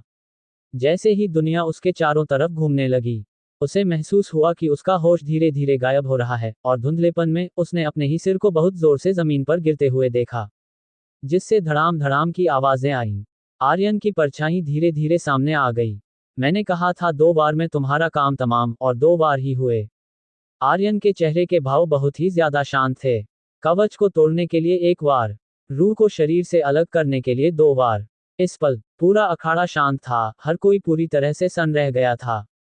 अध्याय 96 पूरे दर्शकों का सन्न रह जाना। तलवार के 2 बार, सिर्फ तलवार के 2 बार। जतिन का सिर धड़ से अलग होकर लुढ़क गया। कोई खौफनाक लड़ाई नहीं हुई जिसकी उम्मीद की जा रही थी, कोई बराबरी की टक्कर नहीं हुई। बस एक सीधा सादा बेरहम कुचल देना। क्या ये एक खास दर्जे के छात्र की ताकत है? एक छात्र बुदबुदाया, उसकी आंखों में हैरानी मानो छलक रही थी। उसने स्क्रीन पर देख रही उस हावी होने वाली परछाई को देखा। उसका दिमाग चकरा गया। ज्यादातर छात्रों का यही हाल था। इस पल आर्यन की परछाई ने हर किसी की आंखों में एक ऐसी छाप छोड़ी जिसे मिटाया नहीं जा सकता था। उसके खास दर्जे के छात्र होने पर सवाल उठाने वाली आवाजें पूरी तरह से गायब हो गईं। अगर उसे खास दर्जे का छात्र नहीं माना जा सकता था, तो भला कौन इसके लायक हो सकता था? क्या जतिन, जो तलवार के सिर्फ 2 बार में ही मारा गया, उसे खास दर्जे का छात्र होना चाहिए? या कुणाल, जिसे जतिन ने बुरी तरह से पीटा था? बस देखते जाओ, हमारे बॉस ने पहले ही पूरी कामयाबी वाली लिंक्शे स्वॉर्ड प्ले दिखा दी है। आर्यन पक्का। जतिन का चमचा अभी भी विशाल को ताना मार रहा था, लेकिन इससे पहले कि वो अपनी बात पूरी कर पाता, उसकी आंखें फटी की फटी रह गईं, और जो 2 शब्द वो कहने वाला था वो उसके गले में ही अटक गए। यह कैसे मुमकिन है? सभी चमचों को अपनी आंखों पर यकीन नहीं हो रहा था, लेकिन हवा में बहुत ऊंचा उछलने वाला वो सिर साफ तौर पर जतिन का ही था। ऐसा लग रहा था मानो उनके चेहरों पर अदृश्य न दिखने वाले थप्पड़ पड़ रहे हों, बहुत जोर से पड़ रहे हों, जिससे वे हकलाने लगे और शर्म से लाल हो गए। उनका सारा घमंड मिट्टी में मिल गया था। विशाल दिल खोलकर हंसा। मैंने कहा था कि मेरे आर्यन भाई उस कचरे जतिन को 3 तलवार के वार में ही काट डालेंगे, लेकिन इसमें 3 वार भी नहीं लगे। लगता है मैंने कुछ ज्यादा ही सोच लिया था। अपना काम करने के लिए शुक्रिया, अब अंक मेरे हवाले कर दो, उसने दांत दिखाते हुए कहा। इस बात ने जतिन के कई चमचों को और भी ज्यादा गुस्से में डाल दिया। इस वक्त उन्हें आखिरकार कुणाल के चमचों का वो दर्द समझ आ गया था जो उन्होंने कुछ देर पहले महसूस किया था। निराशा, बहुत ही गहरी निराशा। जहां तक कुणाल की बात है, उसे भी अपनी आंखों पर यकीन नहीं हो रहा था। शुरुआत में उसे लगा था कि आर्यन ज्यादा से ज्यादा बस थोड़ा सा ही ताकतवर होगा, लेकिन उसने कभी उम्मीद नहीं की थी कि वो इतना ज्यादा ताकतवर होगा। जतिन अपनी पूरी कामयाबी वाली लिंक्शे स्वॉर्ड प्ले के साथ आर्यन की तलवार के सिर्फ 2 वार में ही मारा गया। क्या इसका मतलब यह नहीं था कि अगर वो खुद लड़ने जाता तो तलवार के सिर्फ 1 वार में ही उसका काम तमाम हो जाता? उसका चेहरा लाल हो गया, उसे लगा कि उसकी पहले की सारी हरकतें किसी जोकर जैसी थीं। चलो, वो धीरे से गुर्राया, अब उसमें वहां रुकने की हिम्मत नहीं बची थी। कुणाल के इस तरह गुस्से में जाने से काफी हलचल मच गई। आखिरकार, वो अभी अभी हुए एक और लड़ाई के अभ्यास का मुख्य किरदार प्रोटैगनिस्ट था। लेकिन कुछ लोगों को इस बात की बिल्कुल भी भनक नहीं थी। गुशेंग अभ्यास वाले इलाके में सबसे आखिर में पहुंचा था। आर्यन की वजह से आमतौर पर उसे इस तरह की भीड़ भाड़ में शामिल होना पसंद नहीं था, लेकिन वो आर्यन की ताकत को करीब से देखना चाहता था। नतीजे ने उसे बहुत ही गहरे सोच में डाल दिया। मध्य स्तर युद्ध जनरल पूरी कामयाबी वाले तलवार के इरादे सेबर इंटेंट के करीब बी श्रेणी की तलवार की तकनीक पूरी कामयाबी के स्तर पर। वो खुद भी तलवारबाज था, इसलिए उसने कुछ बारीकियों को और भी साफ देखा था। हालांकि उसे यकीन था कि वो जतिन को हरा सकता है, लेकिन तलवार के सिर्फ 2 वार में किसी को मार गिराना उसके लिए बिल्कुल नामुमकिन था। यहां तक कि उसे लगता था कि 100 वार के अंदर भी ऐसा करना बहुत मुश्किल होगा। जैसा कि उस छात्र से उम्मीद थी जिसे लाल ज्वाला तलवार राजा ने अहमियत दी है, सच में बहुत ताकतवर है। गु शेंग की आंखों में लड़ने का एक बहुत ही गहरा जज्बा उमड़ पड़ा। हालांकि वो जानता था कि वो शायद आर्यन का मुकाबला नहीं कर पाएगा, लेकिन वो फिर भी आर्यन की तलवार को आजमाना चाहता था। अपनी उम्र के तलवारबाजों के बीच वो कभी नहीं हारा था। शायद हार का स्वाद चखने से वो और आगे बढ़ सकेगा और अपने मार्शल आर्ट्स के इरादे को मजबूत कर सकेगा। साप्ताहिक हफ्ते वाली परीक्षा के दौरान वही समय होगा जब मैं तुम्हें चुनौती दूंगा। गु शेंग ने आर्यन को बहुत ध्यान से देखा, फिर मुड़ा और चला गया। और शू मेंगेर और देंग बुयान की भी पहले वाली वो हंसी मजाक अब गायब हो चुकी थी। वे थोड़े शांत हो गए थे। आर्यन के प्रदर्शन ने उनकी बोलती बंद कर दी थी। शू मेंगेर ने एक लंबी सांस छोड़ी। उसकी आंखों में अभी भी हैरानी बाकी थी, लेकिन उसने उसे बहुत अच्छी तरह से छुपा लिया था। भैया, लगता है हम दोनों ने ही उसे समझने में गलती की। देंग बुयान शांत रहा, लेकिन उसकी हल्की सी कांपती हुई भौहों से कोई भी उसके अंदर चल रहे बहुत बड़े तूफान का अंदाजा लगा सकता था। हाँ, हमने उसे समझने में गलती की। खास दर्जे का छात्र, वो सच में इस नाम के लायक है। जतिन को तलवार के सिर्फ 2 वार में मार गिराना। उसने माना कि वो ऐसा नहीं कर सकता था। भैया, आपको क्या लगता है जतिन को मारने में आपको कितने वार लगते? शू मेंगेर ने उत्सुकता से पूछा। जतिन ने ठंडी सांस छोड़ी, फिर मुड़ा और चला गया। शू मेंगेर हल्की सी हंसी। इसका मतलब साफ था, कम से कम जतिन की ताकत को आधार रेफरेंस मानकर देखा जाए तो देंग बुयान हार गया था। आर्यन कितना खौफनाक इंसान है। हालांकि मुझे भी कमजोर नहीं समझा जा सकता। शू मेंगेर के दिमाग में आर्यन पहले ही देंग बुयान से ऊपर की जगह ले चुका था। अगर वो ट्रेनिंग कैंप में सबसे ऊपर पहुंचना चाहती थी, तो आर्यन यकीनन उसका सबसे बड़ा दुश्मन था। पहली साप्ताहिक परीक्षा में हम देखेंगे। सबसे होनहार छात्र एक एक करके वहां से चले गए। लड़ाई का नतीजा आ चुका था, इसलिए वहां रुकने का कोई फायदा नहीं था। आर्यन के प्रदर्शन ने उन पर बहुत भारी दबाव डाल दिया था। उनमें से हर कोई चाहता था कि वो तुरंत अभ्यास शुरू कर दे। ट्रेनिंग कैंप में आपस का पहला मुकाबला इसी पल से शुरू हो गया था। वर्चुअल स्पेस की मशीनों वाला केबिन खुला। आर्यन और जतिन एक के बाद एक बाहर आए। जतिन लड़खड़ाया, साफ था कि तलवार के सिर्फ 2 वार में मारे जाने के बाद हार का वो एहसास अभी भी उस पर हावी था। उसने आर्यन को देखा। उसकी आंखों में डर की एक झलक भी थी। वो खौफनाक एहसास सीधा उसकी रूह तक उतर गया था। हालांकि वर्चुअल स्पेस में असल में मौत नहीं होती थी, लेकिन दर्द बिल्कुल असली होता था, और बहुत कम लोग इस तरह पल भर में मारे जाने के दर्द को बर्दाश्त कर पाते थे। आर्यन पूरी तरह से शांत था, ये नतीजा बिल्कुल उसकी उम्मीदों के हिसाब से ही था। अंक मेरे हवाले करो। जतिन ने अपने दांत पीसे। उसने बहुत लंबे समय तक चालें चली थी, लेकिन उसका सारा फायदा किसी और को ही मिल गया। लेकिन उसमें और बकवास करने की हिम्मत नहीं थी। तलवार के उन 2 वारों का खौफ कम से कम कुछ दिनों तक उसके साथ रहेगा और फिर धीरे धीरे गायब हो जाएगा। 2000 से ज्यादा अंकों को आते देखकर आर्यन के होठों पर एक मुस्कान आ गई। उसके अंक, जो पहले सिर्फ कुछ 100 ही थे, वो पल भर में ही बहुत सारे हो गए। इस तरह पहली साप्ताहिक परीक्षा शुरू होने से पहले मैं अभी भी बिना हथियारों के लड़ने की एक कला, बे हैंडेड कॉम्बैट टेक्निक खरीद सकता हूं, और यहां तक कि उसका अभ्यास पूरी कामयाबी के स्तर तक भी कर सकता हूं। आर्यन की जानकारी के हिसाब से साप्ताहिक परीक्षा में बहुत सी चीजें शामिल थीं, और बिना हथियारों के लड़ने की कलाएं भी इसका एक बहुत जरूरी हिस्सा थीं। उसने अभी अभी मध्य स्तर युद्ध जनरल का स्तर पार किया था और उसे अभी भी ताकत वाले कणों अट्रिब्यूट पार्टिकल्स को इकट्ठा करने के लिए कुछ दिनों की जरूरत थी। साप्ताहिक परीक्षा के बाद और अंकों का इनाम मिलने के बाद वो एक ही झटके में उच्च स्तर युद्ध जनरल के स्तर को पार कर सकता था। ये सोचकर आर्यन ने खुशी खुशी विशाल और बाकी दोनों को कमरे में वापस चलने का इशारा किया। उन तीनों ने जतिन के चमचों के साथ शर्त लगाकर अंकों की एक बहुत बड़ी रकम कमा ली थी। अब जैसे ही ये अंक खर्च होंगे, उनकी ताकत में भी एक बहुत बड़ा और शानदार उछाल आएगा। आर्यन, यह मत सोचना कि तुम ट्रेनिंग कैंप में अपनी मनमानी कर सकते हो। शू मिंगेर और देंग बुयान की हमसे कोई तुलना नहीं की जा सकती। उनके परिवार युद्ध देवता वॉर गॉड परिवार की शाखाएं, ब्रांचेस हैं, तुम उन्हें नहीं हरा सकते। जतिन ने अपनी मुठ्ठियां कसी और आर्यन की जाती हुई पीठ की तरफ चिल्लाया। इन अंकों के बिना उसकी तरक्की की रफ्तार यकीनन बाकी प्रथम श्रेणी के छात्रों से पीछे रह जाएगी। एक कदम पीछे रहने का मतलब हर कदम पर पीछे रहना था, और उसका दिमागी संतुलन थोड़ा बिगड़ गया था। आर्यन ने अपना सिर हिलाया और हंसा। ये सिर्फ उसका बेबस गुस्सा था। उसने पलटकर भी नहीं देखा। युद्ध देवता परिवार की शाखाओं की बात तो छोड़ो, क्या हुआ अगर वे युद्ध देवता परिवार की दूसरी पीढ़ी सेकेंड जनरेशन के लोग भी होते? वो फिर भी उन्हें एक ही मुक्के में कुचल देता। अभी आर्यन को खुद पर बहुत भरोसा था। आर्यन को खुद को पूरी तरह से नजरअंदाज करते देख जतिन गुस्से से दहाड़ा। आर्यन, तुम हार का स्वाद चखोगे। लेकिन बदले में उसे क्या मिला? अभी भी आर्यन का वही बेपरवाह रवैया।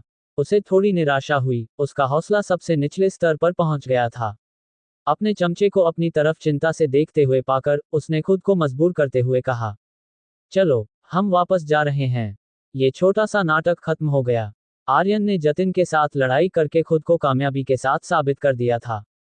ट्रेनिंग कैंप में अब किसी ने आर्यन के खास दर्जे के छात्र होने पर सवाल नहीं उठाया, और न ही किसी को लगा कि आर्यन को खास दर्जे के छात्र का खिताब किस्मत से मिला है। इसके फायदे और नुकसान दोनों थे। अच्छी बात यह थी कि अब कोई आर्यन को परेशान करने नहीं आता था। बुरी बात जाहिर तौर पर यह थी कि अब कोई आर्यन को चुनौती नहीं देता था, जिसकी वजह से वो अंक नहीं कमा पा रहा था। विशाल और बाकी दोनों को कभी कभी चुनौतियों को मानते देखकर वो ईर्ष्या करता था। हालांकि आर्यन को ज्यादा परवाह नहीं थी, आने वाली पहली साप्ताहिक परीक्षा ही सबसे ज्यादा जरूरी थी। सभी छात्रों ने अपनी पूरी जान लगा दी, और वे लगन से अभ्यास कर रहे थे। पूरे ट्रेनिंग कैंप में हर एक छात्र दूसरे से ज्यादा आगे निकलने की होड़ में था। वे सब आने वाली साप्ताहिक परीक्षा में तहलका मचाना चाहते थे। आर्यन भी उनमें से एक था। अध्याय 97 दोहरी खुशी। अभ्यास का इलाका। चलने की कला के अभ्यास का कमरा। आर्यन की पीठ पर मौजूद थंडर विंग, जो पूरी तरह से फैल चुका था, हल्का सा चमका और वो पल भर में ही अपनी जगह से गायब हो गया। इस वक्त अभ्यास कक्ष की सभी मशीनों को उनके सबसे ऊंचे स्तर पर सेट कर दिया गया था। हर तरफ मिश्रित धातु के घने पाइप फैले हुए थे, एक ऐसा नजारा जो किसी को भी हैरान कर दे। बीच में से निकलने वाली बिजली की लकीरों ने लगभग आसमान को ही ढक लिया था। छत पर लगे बिजली के खंभों का भी यही हाल था, वे जमीन पर लगी धातु की कीलों के साथ बहुत ही हैरान करने वाली रफ्तार से ऊपर नीचे हो रहे थे। इस हमले की ताकत किसी युद्ध जनरल स्तर के इंसान की तो बात ही छोड़िए, यहाँ तक कि एक युद्ध राजा जिसने किसी ए श्रेणी लड़ने की कला का अभ्यास न किया हो, वो भी यहाँ बुरी तरह लड़खड़ा जाएगा। लेकिन आर्यन बहुत आराम में था। उसकी परछाई कभी दिखाई देती तो कभी गायब हो जाती। वो अपनी पीठ पर मौजूद थंडर विंग के धक्के से बहुत ही तेज रफ्तार से आगे बढ़ रहा था। सिजल, बिजली की चमक तेजी से गुजर गई। आर्यन का शरीर आसमान की तरफ उछला, और वो किसी पंख की तरह हल्के से हवा में तैरने लगा। वो हर मशीन के हमले से बाल बाल बच रहा था। इतनी ताकत वाली मशीनों का भी उस पर कोई असर नहीं हो रहा था। आर्यन की आंखों में खुशी की एक चमक कौंधी। थंडर विंग फ्लैश आखिरकार पूरी कामयाबी के स्तर तक पहुंच गई। इसका मतलब था कि आर्यन एक युद्ध राजा की तरह थोड़ी देर के लिए कम ऊंचाई पर हवा में तैर सकता था। उसके लड़ने की ताकत बहुत ज्यादा बढ़ गई थी। जब उसका दोबारा उड़ने वाले खूंखार जानवरों से सामना होगा तो यकीनन वो इतना बेबस नहीं होगा। इन पिछले कुछ दिनों की मेरी कड़ी मेहनत बेकार नहीं गई। आर्यन ने धीरे से अभ्यास कक्ष बंद किया। वो अपनी तरक्की से बहुत संतुष्ट था। अगर दूसरों को पता चलता कि सिर्फ 3 दिनों में आर्यन ने कामयाबी के साथ एक बी श्रेणी चलने की कला का अभ्यास पूरी कामयाबी के स्तर तक कर लिया था, तो वे शायद उसे एक दानव ही कहते। समझने की इस काबिलियत को अब सिर्फ एक जीनियस कहकर नहीं टाला जा सकता था। अभ्यास कक्ष से बाहर कदम रखते हुए सिर्फ 2 दिनों में हर कोई जान गया था कि आर्यन ने जतिन को सिर्फ 2 बार में ही मार गिराया है। आर्यन की तरफ देखने वाली छात्रों की नजरें और भी ज्यादा इज्जत से भर गई थीं। आर्यन ने एक और आभासी दुनिया की मशीन चालू की। इस बार उसने गरिमा को अपना नकली दुश्मन चुना। उसने इन पिछले कुछ दिनों में क्लास के दौरान हर दिन गरिमा के साथ लड़ाई का अभ्यास किया था और वो गरिमा की लड़ने की तकनीकों को बहुत अच्छी तरह से समझ गया था, जो कि नियंत्रण के स्तर में यकीनन बहुत ही शानदार थी।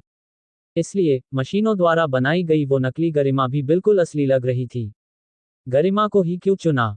ये बहुत आसान था। आर्यन ने साफ तौर पर महसूस कर लिया था कि उसकी लड़ने की तकनीकें अगले स्तर को पार करने की कगार पर हैं। दबाव पर उसकी पकड़, वो और भी ज्यादा माहिर होता जा रहा था और अगला स्तर पार करने से बस थोड़ा सा ही दूर था। बैंग बैंग बैंग, उस नकली गरिमा की ऊर्जा और खून की ताकत बिल्कुल उसके बराबर ही थी। आर्यन बिना किसी परवाह के पूरी जान लगाकर लड़ा। हालांकि उसे बुरी तरह से दबाया जा रहा था, लेकिन उसकी आंखों की चमक और भी तेज होती जा रही थी। हाँ, यही वो एहसास है, बिल्कुल यही एहसास है। उसे बिना पता चले ही आर्यन के आसपास का दबाव बदलने लगा। एक बहुत ही हावी होने वाला तलवार का दबाव आसमान की तरफ उठा, मानो उसे फिर से ढाला गया हो, और उसने उस नकली गरिमा को चारों तरफ से घेर लिया, जिसे नियंत्रण का स्तर कहा जाता है। उसका मतलब दबाव पर काबू पाना और लड़ाई को दिशा देने के लिए दबाव का इस्तेमाल करना है।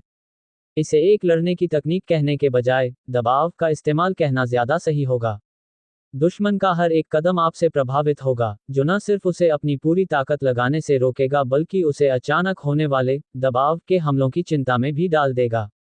ये कहना कोई बड़ी बात नहीं होगी कि जो इंसान नियंत्रण के स्तर की लड़ने की तकनीकों में महारत हासिल कर लेता है, वो अपने से ऊंचे स्तर वालों से भी ऐसे लड़ सकता है जैसे खाना पीना। वे उन सूक्ष्म स्तर वाले नौसिखियों के साथ खिलवाड़ कर सकते हैं। इस पल आर्यन समझ गया था कि गरिमा को पहले उसका सामना करते समय कैसा लगा होगा। उन्होंने साफ तौर पर खुद को रोक कर रखा था, वरना उसके लिए ये सब इतना आसान नहीं होता। बूम! आर्यन की तलवार का दबाव इकट्ठा हुआ और गरिमा की तरफ बढ़ा। ये पहले जैसा कोई सीधा हमला नहीं था, बल्कि एक बहुत ही सधा हुआ नियंत्रण था, और इसके खतरे का स्तर कई गुना बढ़ गया था। नियंत्रण का स्तर कामयाबी के साथ पार कर लिया। इस वक्त आर्यन के हमले तुरंत बहुत ही खूंखार हो गए, यहां तक कि वो उस नकली गरिमा को बराबरी की टक्कर देने लगा। उन दोनों के दबाव एक दूसरे को खींच रहे थे, मानो दो न दिखने वाले बड़े हाथ हवा में लड़ रहे हों। हा हा हा, दोहरी खुशी। आर्यन दिल खोलकर हंसा और उसने आभासी दुनिया की हर चीज को गायब कर दिया। उसकी आंखें खुशी से भरी थीं। इन पिछले कुछ दिनों के कड़े अभ्यास ने उसकी ताकत को बहुत ही तेजी से बढ़ा दिया था।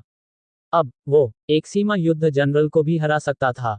अगर ऐसा ही चलता रहा तो चरम युद्ध जनरल के स्तर तक पहुंचने पर शायद वो एक युद्ध राजा को भी हरा सके। इस प्रशिक्षण शिविर में आना सच में बहुत फायदेमंद रहा।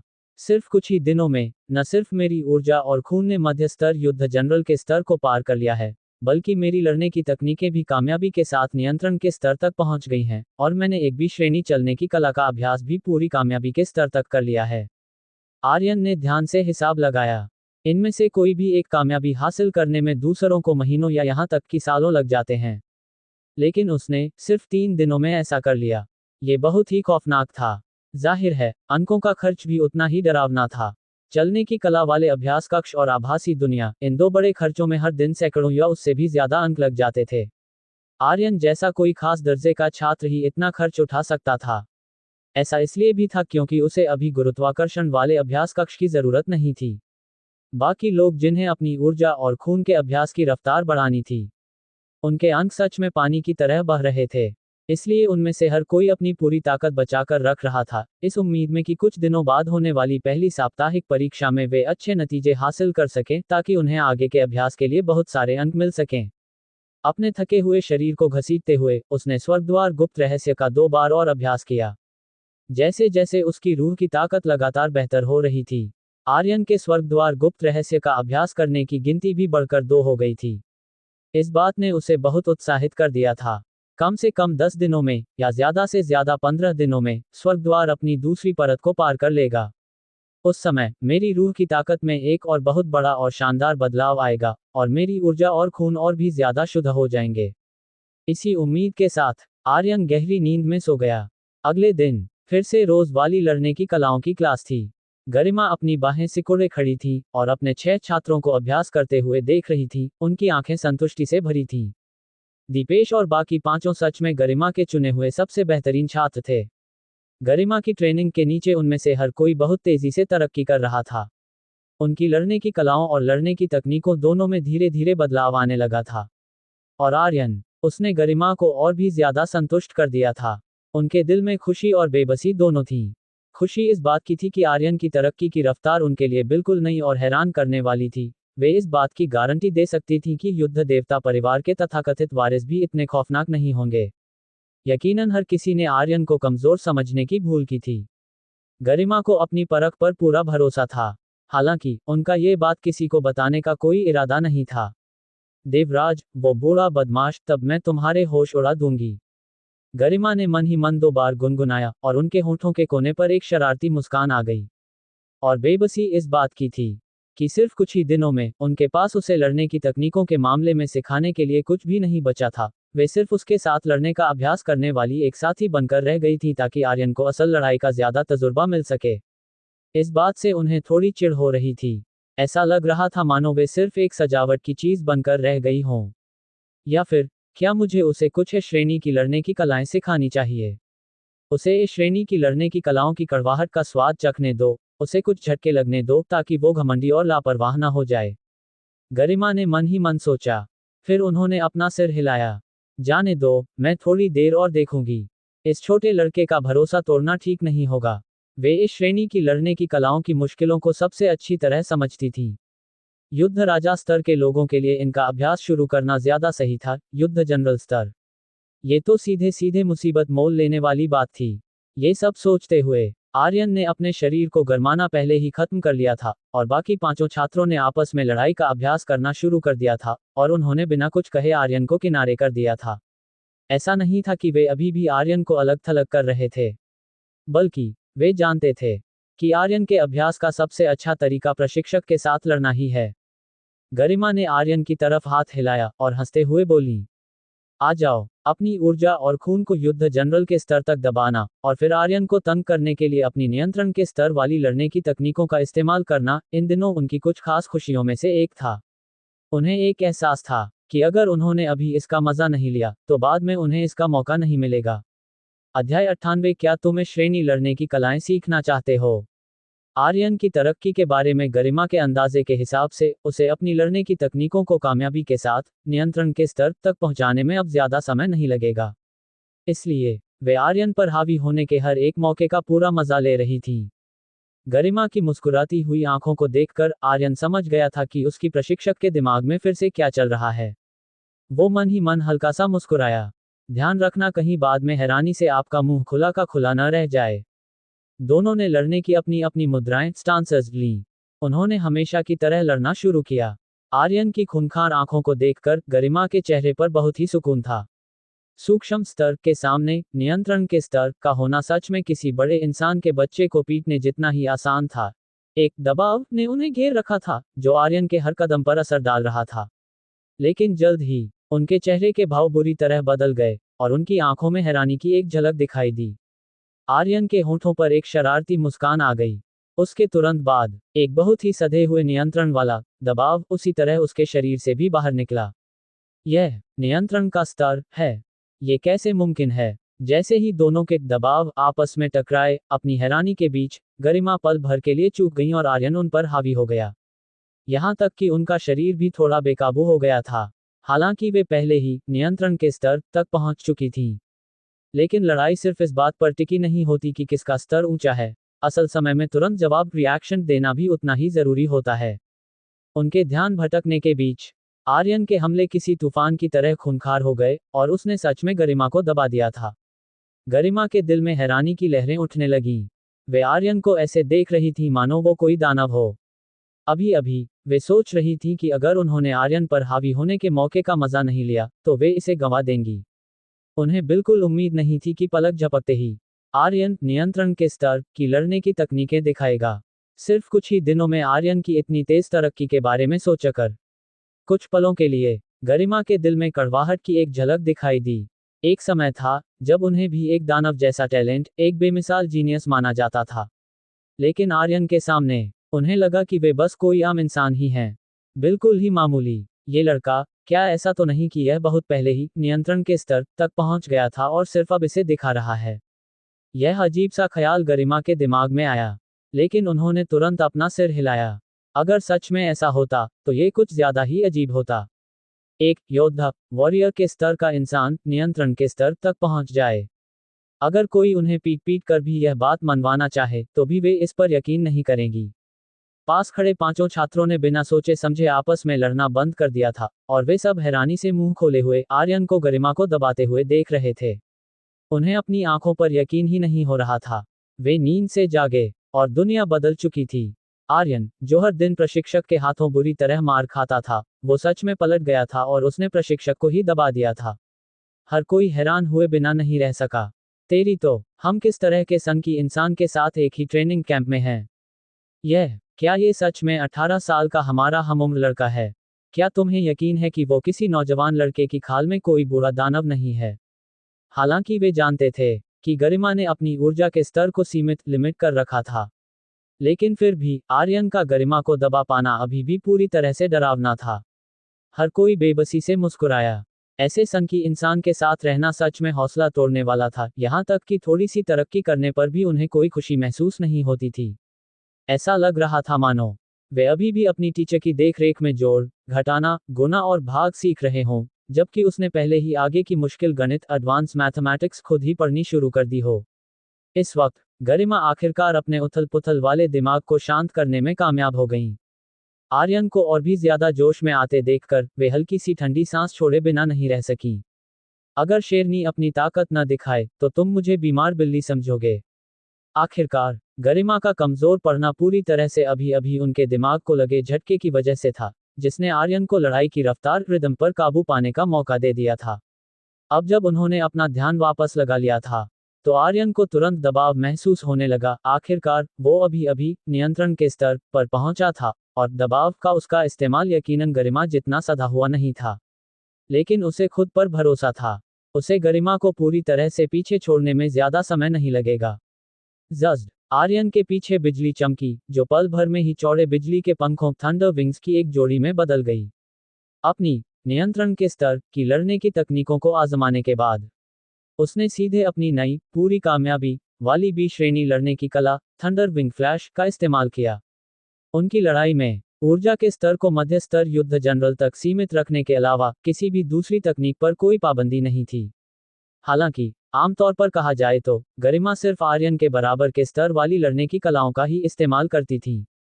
आखिरकार ये सिर्फ अभ्यास के लिए एक लड़ाई स्पारिंग सेशन ही थी। वूश, अपने पीछे बिजली के पंखों के बनने के साथ आर्यन की रफ्तार अचानक बढ़ गई। वो पलक झपकते ही अपनी जगह से गायब हो गया और गरिमा की हैरान नजरों के बीच तुरंत उनके बिल्कुल करीब पहुंच गया।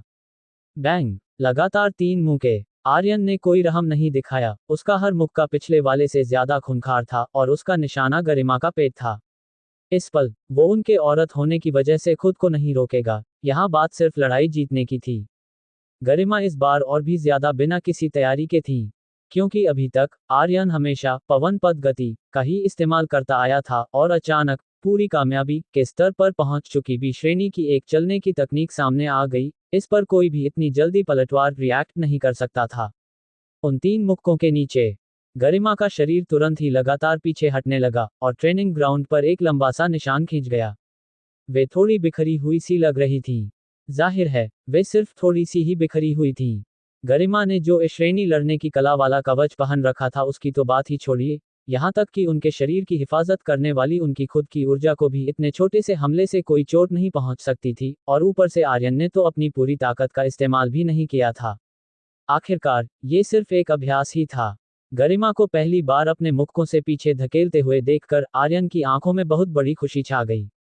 यह एक युद्ध राजा स्तर का ताकतवर इंसान था, और वो भी लाल ज्वाला तलवार राजा के नाम से जानी जाने वाली एक खिताब वाली युद्ध राजा। अभ्यास वाली लड़ाई में उन्हें बस कुछ कदम पीछे धकेलना भी उसे उत्साहित करने के लिए काफी था। हालांकि आखिरकार यह एक छोटे से अचानक किए गए हमले स्नीक अटैक की वजह से ही मुमकिन हो पाया था। आर्यन हंसा, उसकी आंखों में माफी मांगने की एक झलक थी। इस वक्त गरिमा ने कोई पलटवार नहीं किया। आर्यन की तरफ देखने वाले उनके चेहरे के भाव बहुत ही ज्यादा उलझे हुए थे। यहाँ तक कि अभी अभी जब आर्यन की लड़ने की तकनीकें नियंत्रण के स्तर पर पहुंची थी, तब भी वे इतनी हैरान नहीं थी, क्योंकि आर्यन वैसे भी अगला स्तर पार करने से ज्यादा दूर नहीं था। लेकिन चलने की तकनीकें अलग थीं। वे बहुत अच्छी तरह जानती थीं। आर्यन इससे पहले चलने की कोई और तकनीक नहीं जानता था, तो इसका क्या मतलब था? सिर्फ 3 दिनों में आर्यन ने एक बी श्रेणी चलने की तकनीक का अभ्यास पूरी कामयाबी के स्तर तक कर लिया था। ये कितना खौफनाक था। तुम इस थंडर विंग फ्लैश को पहले से नहीं जानते थे, है ना? गरिमा खुद को पूछने से नहीं रोक पाई। वे इस तरह अपने दिल में मची खलबली हैरानी को शांत करने की कोशिश कर रही थी। आर्यन ने सच सच जवाब दिया, मुझे 3000 अंकों का इनाम देने के लिए प्रशिक्षक का शुक्रिया अदा करना चाहिए, जिसकी वजह से मैं इस थंडर विंग फ्लैश को खरीद पाया। इससे आखिरकार मेरी एक कमजोरी दूर हो गई। उन 5 छात्रों ने ये सुना। वे सब एक साथ शांत हो गए। 3 दिन बी श्रेणी चलने की तकनीक पूरी कामयाबी के स्तर पर। तो फिर हम क्या हैं? कचरे में भी सबसे बड़ा कचरा। गरिमा के चेहरे के भाव भी उतने ही उलझे हुए थे। उनकी हैरानी बाकी छात्रों से किसी भी तरह कम नहीं थी। उनके दिल में ऐसे 10 लाख शब्द थे जो वे कह नहीं पा रही थी। उन्होंने किस तरह के दानव को अपना शिष्य बना लिया था? आर्यन ने बार बार उनकी समझ की हदों को तोड़ा था और जीनियस लोगों के बारे में उनकी सोच को पूरी तरह से बदल दिया था। तुम बहुत अच्छे हो, गरिमा ने धीरे से कहा। आखिरकार उनकी आंखों की वो उलझन एक बहुत गहरी तारीफ में बदल गई। बी श्रेणी चलने की तकनीक में पूरी कामयाबी हासिल करने के लिए तुम्हें 1000 अंक मिलते हैं। नियंत्रण के स्तर की लड़ने की तकनीकों के लिए तुम्हें 2000 अंक और मिलते हैं। आर्यन की आंखों में खुशी आ गई। हाथ में 3000 अंक और आ गए। यह उसकी उम्मीद से कहीं ज्यादा था, क्योंकि उसे पहले सूक्ष्म स्तर के लिए 1000 अंकों का इनाम मिला था। इसलिए उसने शुरू में सोचा था कि उसे ज्यादा से ज्यादा 1000 अंक ही और मिलेंगे। लेकिन उसे बिल्कुल उम्मीद नहीं थी कि ये 2000 होंगे। इस तरह साप्ताहिक परीक्षा से पहले उसकी ताकत शायद और भी ज्यादा बढ़ सकती है। तमाशा देखने वाले उन 5 छात्रों की आंखों से ईर्ष्या मानो छलकने ही वाली थी। उन्हें लग रहा था कि आर्यन के लिए 3000 अंक कमाना उतना ही आसान था जितना उनके लिए 30 अंक कमाना। दूसरों से अपनी तुलना करना सच में इंसानों को गुस्सा दिलाता है। उन कुछ लोगों ने एक दूसरे को देखा और उन्होंने मन ही मन तय कर लिया कि अब से वे इस संकी इंसान से अपनी तुलना बिल्कुल नहीं करेंगे। इंसानों को सच्ची संतुष्टि खुद की तरक्की से ही मिलती है। उन कुछ लोगों ने इस तरह खुद को दिलासा दिया, लेकिन उनके दिलों में जो कड़वाहट थी उसे रोका नहीं जा सकता था। आर्यन की खुशी से भरी आंखों को देखकर गरिमा ने धीरे से ठंडी सांस छोड़ी। इतने छोटे सपने। आर्यन ने एक शर्मिंदगी भरी मुस्कान दी। उसने पलटकर कोई जवाब नहीं दिया। वो जानता था कि प्रशिक्षक का मूड खराब है। लेकिन जल्द ही वो शांत नहीं बैठ पाया जब उसने गरिमा के होठों पर एक शरारती मुस्कान आते हुए देखी और उन्होंने उसे ललचाते हुए कहा, आर्यन, क्या तुम ए श्रेणी लड़ने की कला सीखना चाहते हो? अध्याय 99 मेरे अलावा और कौन? शुरुआत में गरिमा ने सोचा था कि आर्यन को अभी ये श्रेणी लड़ने की कला ए ग्रेड बैटल स्किल देने से शायद उसका हौसला टूट सकता है। लेकिन आर्यन की समझने की खौफनाक काबिलियत देखने के बाद उन्होंने तुरंत अपना इरादा बदल दिया। शायद आर्यन युद्ध जनरल के स्तर पर रहते हुए भी एक श्रेणी लड़ने की कला का अभ्यास बहुत गहराई तक कर सके। अगर महान उस्ताद ग्रैंड मास्टर के स्तर तक नहीं तो कम से कम छोटी कामयाबी के स्तर तक तो कर ही लेगा। उन्होंने मन ही मन सोचा और मुस्कुराते हुए आर्यन की तरफ देखा। जहां तक आर्यन की बात है, उसे लगभग शक होने लगा था कि कहीं उसने कुछ गलत तो नहीं सुन लिया। प्रशिक्षक, मैं सीखना चाहता हूं, आर्यन ने बिना सोचे समझे जवाब दिया, लेकिन गरिमा के होठों पर वो शरारती मुस्कान देखकर वो थोड़ा झिझका। प्रशिक्षक, कहीं आप मुझसे खुद ही लड़ने की कलाओं वाली लाइब्रेरी बैटल स्किल लाइब्रेरी में जाकर इसे खरीदने एक्सचेंज के लिए तो नहीं कहने वाली हैं? आर्यन यकीनन इतना खर्च नहीं उठा सकता था। ये तो एक बहुत ही भारी भरकम रकम होगी। उतने अंकों पॉइंट्स से तो वो 7 या 8 बी श्रेणी ऊर्जा के तरल पदार्थ बी ग्रेड एनर्जी लिक्विड की बोतलें लेना ज्यादा पसंद करेगा। वो ज्यादा सुकून देने वाला होगा। गरिमा ने मुस्कुराते हुए कहा, बिल्कुल नहीं। तुम्हारी प्रशिक्षक यानी मैं आखिरकार एक युद्ध राजा, बैटल किंग स्तर की ताकतवर इंसान हूँ। मैंने कुछ श्रेणी लड़ने की कलाओं का अभ्यास किया है। तो फिर क्या लालच आ रहा है? आर्यन के चेहरे पर सावधानी की एक झलक दिखाई दी। उसने अपनी बाहें सिकोड़ लीं और कहा, पहले ही एक बात साफ कर दूं, मैं खुद को बेचता नहीं हूं। हालांकि प्रशिक्षक, आप काफी खूबसूरत हैं, लेकिन मैं कोई ऐसा वैसा। इससे पहले कि वो अपनी बात पूरी कर पाता, आर्यन का शरीर तुरंत हवा में बहुत ऊंचा उछाल दिया गया। युद्ध राजा स्तर की ऊर्जा और खून बहुत ही ताकतवर थे, और आर्यन के पास विरोध करने की कोई ताकत नहीं थी। गरिमा का चेहरा गुस्से से लाल हो गया था, और वे किसी खूंखार शेरनी की तरह दहाड़ी, आर्यन। आर्यन हंसते हुए दौड़कर वापस आया, प्रशिक्षक, मैं यहाँ हूँ। गरिमा ने आर्यन के उस शरारती चेहरे को देखा और तुरंत उनका गुस्सा शांत हो गया। उन्होंने उसे चिढ़ते हुए घूरा। मेरी एक शर्त मान लो, और मैं तुम्हें एक श्रेणी तलवार की तकनीक, सेबर टेक्निक सिखाऊंगी। मुझे तुम्हारे खुद को बेचने की कोई जरूरत नहीं है। भला तुम्हारी इन हड्डियों के ढांचे को कौन पसंद करेगा? आर्यन की आंखें चमक उठीं। क्या शर्त है, प्रशिक्षक? कृपया मुझे बताएं। इस साप्ताहिक परीक्षा, वीकली एग्जाम में पहली जगह, फर्स्ट प्लेस हासिल करो। अपनी ताकत को मत छुपाना, और अच्छा होगा अगर तुम अपनी चमक से डुआन चाणक्य की आंखें चौंधिया दो, समझ गए? गरिमा ने चिढ़ते हुए कहा। आर्यन के इस खौफनाक टैलेंट ने उन्हें चौंका दिया था, और दूसरों को भी चौंकना चाहिए।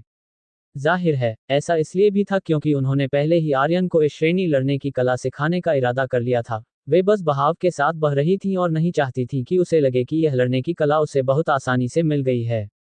बस इतना ही। आर्यन को अपने कानों पर यकीन नहीं हो रहा था। ये बहुत मुश्किल नहीं था, ये थोड़ा बहुत ही आसान लग रहा था। ज्यादा खुश मत हो, ध्यान रखना कहीं किसी गड्ढे में न गिर जाओ।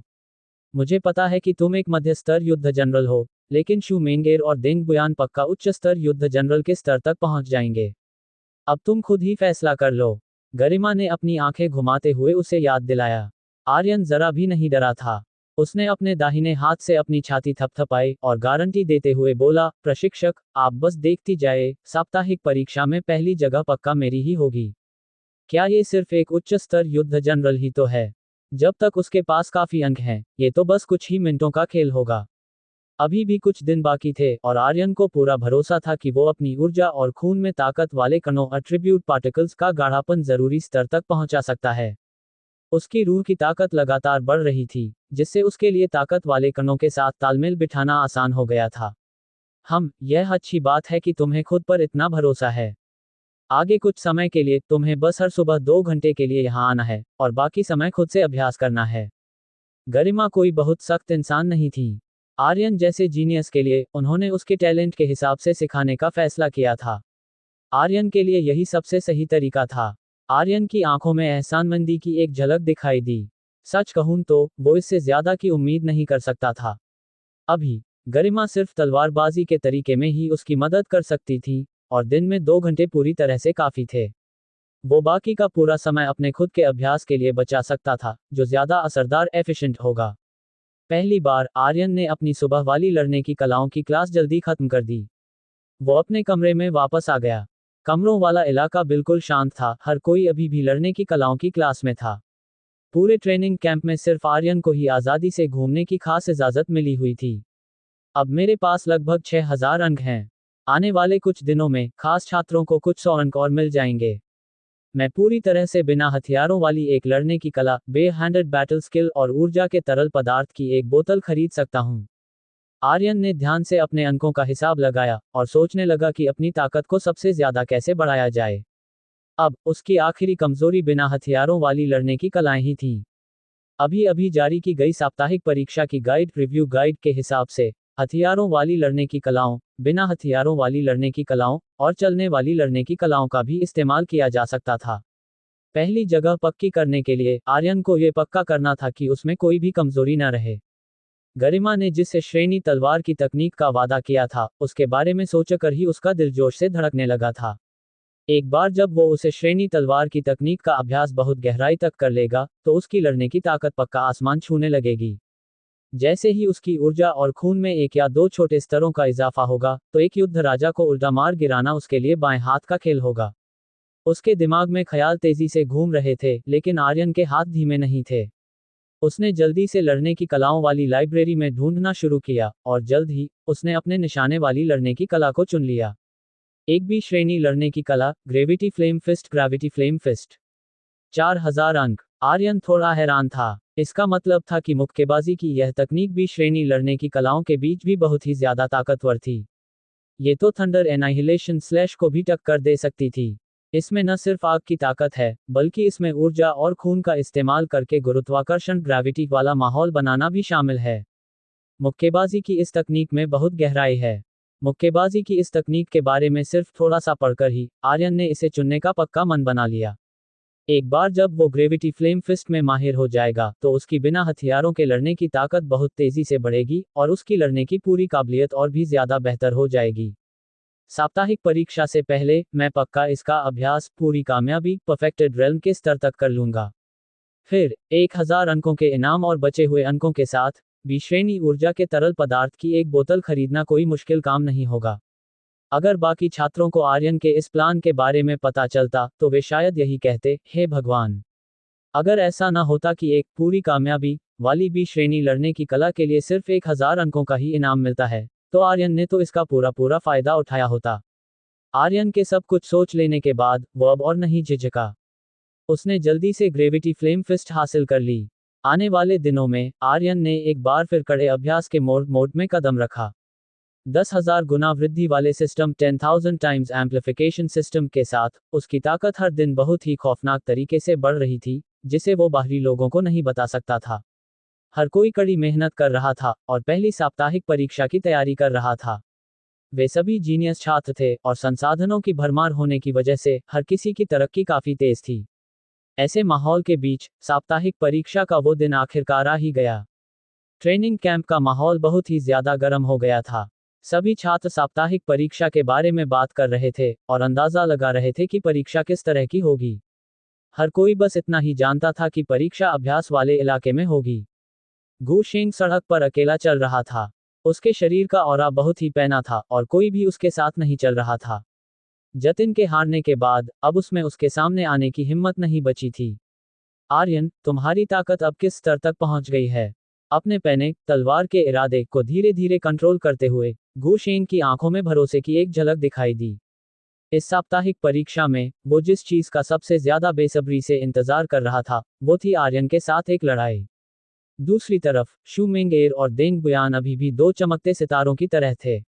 वे दोनों एक साथ पहुंचे और आसपास खड़े किसी भी छात्र में उनके करीब जाकर बात करने की हिम्मत नहीं थी। दबाव बहुत ज्यादा था, वे उनके स्तर के नहीं थे। भैया, इस बार मैं आप पर कोई रहम नहीं करूंगी, शू मिंगेर ने अपनी एक भौं उठाते हुए पूरे भरोसे के साथ कहा। देंग बुयान दिल खोलकर हंसा, छोटी बहन मिंगेर, जो करना है कर लो। इस बार तुम्हारे इस भाई ने साप्ताहिक परीक्षा में पहली जगह हासिल करने का पक्का मन बना लिया है। अपने अंदर उफनती हुई ऊर्जा और खून को महसूस करते हुए उसे खुद पर बहुत भरोसा था। आर्यन, मैं इस बार तुम्हें पहली जगह नहीं लेने दूंगा। इस वक्त सभी छात्रों को अपने अंदर लड़ने का एक कभी न खत्म होने वाला जज्बा महसूस हो रहा था। कई दिनों की लगातार कड़ी मेहनत ने उन्हें अपनी ताकत की तरक्की से बहुत संतुष्ट कर दिया था। जहां तक आर्यन की बात है, वो अभी अभी विशाल और बाकी दोनों के साथ कमरों वाले इलाके से बाहर आया था। आर्यन को देखकर, जिसका ऑरा पूरी तरह से दबा हुआ था, रिया उत्सुकता से पूछे बिना नहीं रह सकी, आर्यन भाई, मैं अचानक से आपके स्तर को महसूस क्यों नहीं कर पा रही हूँ? आर्यन हल्का सा मुस्कुराया, अंदाजा लगाओ। उन तीनों ने तुरंत अपनी आंखें घुमाईं। आर्यन कभी कभी इस तरह के शरारती मजाक करता रहता था। चूंकि आर्यन बताने वाला नहीं था, इसलिए उन तीनों के पास कोई और रास्ता नहीं था। विशाल हंसा, कम से कम उन छोटे बच्चों को पीटने में तो कोई परेशानी नहीं होगी, है ना? आर्यन की आंखें भरोसे से भरी थीं। साप्ताहिक परीक्षा में पहली जगह मेरे अलावा और कौन? अध्याय 100, अर्ध राजा स्तर के खूंखार जानवर को हराना नामुमकिन। अभ्यास का इलाका। सभी छात्र इकट्ठा हो गए थे। युद्ध राजा स्तर के प्रशिक्षक भी वहां मौजूद थे। शुरुआत के समारोह के बाद ये दूसरा सबसे बड़ा मौका था। पहली साप्ताहिक परीक्षा। हर कोई इसे लेकर बहुत गंभीर था, क्योंकि किसने कितनी तरक्की की है, इसी से पता चलेगा कि असली जीनियस कौन है। शिविर में आने से पहले की ताकत यकीनन बहुत मायने रखती थी। हालांकि उनमें से काफी लोगों के पास संसाधनों की भरमार नहीं थी, लेकिन फिर भी उनका हुनर उन सबसे ऊपर की रैंक वाले प्रथम श्रेणी के छात्रों से कमजोर नहीं था। मिसाल के तौर पर विशाल और उसके दोनों साथी, और साथ ही गौरव भी। युद्ध सम्राट देवराज पहले ही सबसे आगे अपनी कुर्सी पर बैठ चुके थे और नीचे उन छात्रों को देख रहे थे जिनका ऑरा अब काफी ताकतवर हो चुका था, और वे ये देखकर बहुत संतुष्ट थे। कई लोगों ने अपनी ताकत में बहुत शानदार तरक्की की थी और काफी लोगों ने छोटे स्तरों को पार कर लिया था। आखिरकार प्रशिक्षण शिविर में आने से पहले कुछ लोग पहले ही अपना स्तर पार करने की कगार पर थे। गरिमा, आर्यन की तरक्की कैसी है? देवराज ने बाकी उप प्रभारियों के साथ थोड़ी हंसी मजाक की और फिर मुस्कुराते हुए गरिमा की तरफ मुड़कर पूछा। गरिमा ने अपनी आंखें उठाईं और बेपरवाही से कहा, औसत है, सिर्फ औसत। जब आप देखेंगे तो खुद ही समझ जाएंगे। गरिमा के कुछ भी साफ साफ न बताने की वजह से देवराज बेबसी से हंस पड़े। ओह गरिमा, तुम मेरे साथ पहेलियां बुझा रही हो। वे जानते थे, उनके चेहरे के भावों को देखकर साफ था कि आर्यन की तरक्की सिर्फ औसत तो बिल्कुल नहीं हो सकती। वे इस बात का बेसब्री से इंतजार करने लगे। जैसे जैसे और छात्र वहां पहुंचे, देवराज अपनी जगह से खड़े हुए और जोर से बोले, प्यारे छात्रों, आप सबके साथ यहाँ फिर से इकट्ठा होकर बहुत खुशी हो रही है। आप सबको प्रशिक्षण शिविर में आए लगभग 10 दिन बीत चुके हैं और मुझे यकीन है कि आप सब यहाँ की जिंदगी में ढल चुके होंगे। मैं जानना चाहता हूँ कि क्या आप सबको यहाँ की आदत हो गई है? हमें आदत हो गई है, छात्रों ने एक साथ जोर से दहाड़ते हुए जवाब दिया। देवराज हमेशा से ही सबके साथ आसानी से घुलने मिलने वाले इंसान रहे थे और रास्ते में छात्रों से मिलने पर उन्होंने कभी कोई घमंड नहीं दिखाया था, इसलिए छात्रों ने भी उनका पूरा साथ दिया। यह अच्छी बात है कि तुम्हें आदत हो गई है। मैंने इन 10 दिनों की कड़ी मेहनत में तुम्हारी तरक्की देखी है, लेकिन तुम कितने पानी में हो ये तो आजमाने के बाद ही पता चलेगा। ये पहली साप्ताहिक परीक्षा तुम्हारे अभ्यास की मेहनत का एक टेस्ट है। मुझे उम्मीद है कि हर कोई अपना पूरा जोर लगाएगा और अपनी असली ताकत दिखाएगा। प्रशिक्षण शिविर कभी भी किसी जीनियस के हुनर को बेकार नहीं जाने देगा। देवराज की बातों ने एक एक करके छात्रों के दिलों को छू लिया और धीरे धीरे उनके जज्बात उफान मारने लगे। क्या इसी पल के लिए वे दिन रात कड़ी मेहनत नहीं कर रहे थे? छात्रों ने अपने आसपास खड़े अपने साथियों को देखा। उनकी आंखों में लड़ने का जज्बा उमड़ने लगा था। इस पल हर कोई एक दूसरे से आगे निकलने की होड़ में था। छात्रों का ये जोश देखकर देवराज बहुत संतुष्ट हुए। उन्होंने फालतू बातें करना बंद किया और जोर से हंसते हुए बोले, ठीक है, तो मैं ऐलान करता हूं कि यह साप्ताहिक परीक्षा अब शुरू होती है। फिर एक और उप प्रभारी अपनी जगह से खड़े हुए और इस साप्ताहिक परीक्षा के नियमों और इनामों के बारे में बताने लगे। ये साप्ताहिक परीक्षा आभासी दुनिया में होगी, जिसमें 10,000 जानवरों की भूल भुलैया की नकल की गई है। 10,000 जानवरों की भूल भुलैया में अनगिनत गुफाएं हैं। हर बार जब तुम किसी नई गुफा में कदम रखोगे, तो तुम्हारा सामना अलग अलग स्तर के खूंखार जानवरों या दूसरे छात्रों से होगा। जो जीतेगा सिर्फ वही आगे बढ़ सकेगा, जबकि हारने वाले का स्कोर वहीं रुक जाएगा। हर छात्र को एक गुफा के दरवाजे का नंबर दिया जाएगा। याद रखना, अपनी पूरी ताकत का इस्तेमाल करके जितनी हो सके उतनी गुफाओं को पार करना। तुम्हारा आखिरी स्कोर इस बात पर तय होगा कि तुमने कितनी गुफाएं पार की हैं और लड़ाई में तुम्हारा प्रदर्शन कैसा रहा है। इस साप्ताहिक परीक्षा के लिए पहली जगह हासिल करने वाले को 5,000 अंकों का इनाम दिया जाएगा और साथ ही अभ्यास वाले इलाके को 100 घंटे तक मुफ्त इस्तेमाल करने का मौका मिलेगा। दूसरी जगह हासिल करने वाले को 3,000 अंकों का इनाम दिया जाएगा और साथ ही अभ्यास वाले इलाके को 50 घंटे तक मुफ्त इस्तेमाल करने का मौका मिलेगा। तीसरी जगह हासिल करने वाले को 1,500 अंकों का इनाम दिया जाएगा और साथ ही अभ्यास वाले इलाके को 30 घंटे तक मुफ्त इस्तेमाल करने का मौका मिलेगा। अलग अलग रैंक के इनामों के बारे में सुनकर छात्रों की आंखें तुरंत लाल हो गईं। उन्हें ऐसा लग रहा था मानो कीमती संसाधनों के ढेर उन्हें अपनी तरफ बुला रहे हों। इस पल हर किसी के अंदर एक दूसरे से आगे निकलने की होड़ पूरी तरह से जाग चुकी थी। एक बार जब वे अच्छे नतीजे हासिल कर लेंगे, तो बिना किसी शक के वे बहुत तेजी से तरक्की करेंगे और इस तरह वे अगली साप्ताहिक परीक्षा में बाकी छात्रों से और भी ज्यादा आगे निकल सकेंगे। अभ्यास का रास्ता हमेशा से ऐसा ही रहा है। एक कदम आगे मतलब हर कदम आगे। सभी छात्र बहुत ही चौकन्ने थे, यह उनके भविष्य से जुड़ा एक बहुत बड़ा मौका था। पहली जगह के इनाम को देखकर आर्यन की आंखें चमक उठीं। लगता है ये पहली जगह मेरे लिए ही बनी है। सभी छात्रों को अपनी मुट्ठियां कसते और बेताब होते देखकर उप प्रभारी ने सख्ती से कहा, सभी छात्र ध्यान से सुने। मशीनों वाले केबिन में जाएं। आभासी दुनिया का कमरा नंबर 15,23,478 और पासवर्ड एक्सली 32,13,124 है। सभी छात्र एक साथ आगे बढ़े। वे सभी ऊर्जा वाले केबिन में चले गए। पल भर में अभ्यास वाले इलाके का वो हल्का सा शोर शराबा धीरे धीरे शांत हो गया और वहां सिर्फ प्रशिक्षकों की बातचीत की आवाजें ही गूंज रही थीं। प्रशिक्षक भी उतने ही उत्साहित थे। उन्हें उम्मीद थी कि उनके सिखाए हुए छात्र ही जीतेंगे। हालांकि वहां कुछ संघ की छात्र मौजूद थे, इसलिए उन्हें सबसे ऊपर की 3 जगहों में आने की उम्मीद तो नहीं थी, लेकिन बाकी रैंक हासिल करना भी अच्छा था। बड़ी स्क्रीन पर रोशनी चमक उठी और उसके अंदर छात्रों की परछाइयां दिखाई देने लगीं। 10,000 जानवरों की भूल भुलैया। इसे असल दुनिया की एस श्रेणी की खतरनाक जगह 10,000 जानवरों की गुफा की नकल करके बनाया गया था, और इसकी बनावट भी लगभग वैसी ही थी। जाहिर है, चूंकि यह सिर्फ इन होनहार छात्रों की ताकत के हिसाब से बनाई गई थी, इसलिए इसमें बनाए गए नकली खूंखार जानवर उतने ताकतवर नहीं थे। लेकिन उन्हें कमजोर समझने की भूल भी नहीं की जा सकती थी। गुफाओं में जितना आगे जाएंगे, खूंखार जानवर उतने ही ताकतवर होते जाएंगे। आम छात्रों के लिए आगे बढ़ाए गए हर एक कदम के लिए बहुत मेहनत करनी पड़ेगी। देवराज मुस्कुराए। तुम सबको क्या लगता है, क्या इस बार छात्रों के लिए इस भूल भुलैया को पूरी तरह से पार करना मुमकिन होगा? उन्होंने बातचीत शुरू करते हुए आसपास खड़े उप प्रभारियों से पूछा। ललित ने एक पल के लिए सोचा, फिर अपना सिर हिलाते हुए बोला, मुझे नहीं लगता कि यह मुमकिन है। इस बार 10,000 जानवरों की भूल भुलैया के आखिरी पड़ाव का खूंखार जानवर एक अर्ध युद्ध राजा स्तर का 2 सिर वाला ज्वाला पक्षी है, और वो एक उड़ने वाला खूंखार जानवर भी है। अभी इन छात्रों के लिए उसे हरा पाना बिल्कुल नामुमकिन है। एक और उप प्रभारी को तो इससे भी कम उम्मीदें थीं। आखिरी पड़ाव को तो भूल ही जाए, मुझे नहीं लगता कि अगले 2 पड़ाव भी आसान होने वाले हैं।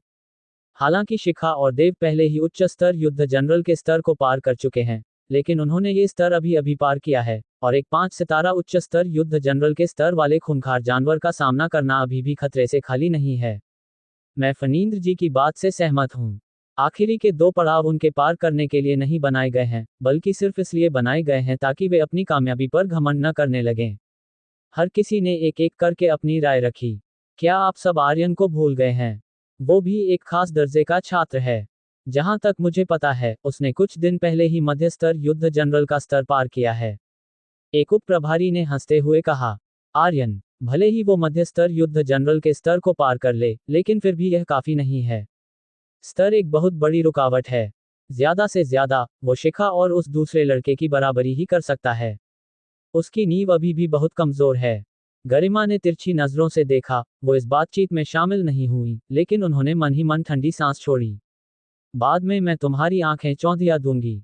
नींव कमजोर है। नियंत्रण के स्तर की लड़ने की तकनीकें, 3B श्रेणी की लड़ने की कलाएं पूरी कामयाबी के स्तर पर, अगर इसे अभी भी कमजोर माना जाता है, तो अच्छा होगा कि तुम सब खुद को अभी से दफना लो। यहां तक कि अभी भी। वे थोड़ी हैरान थीं। गरिमा को अभी भी याद था।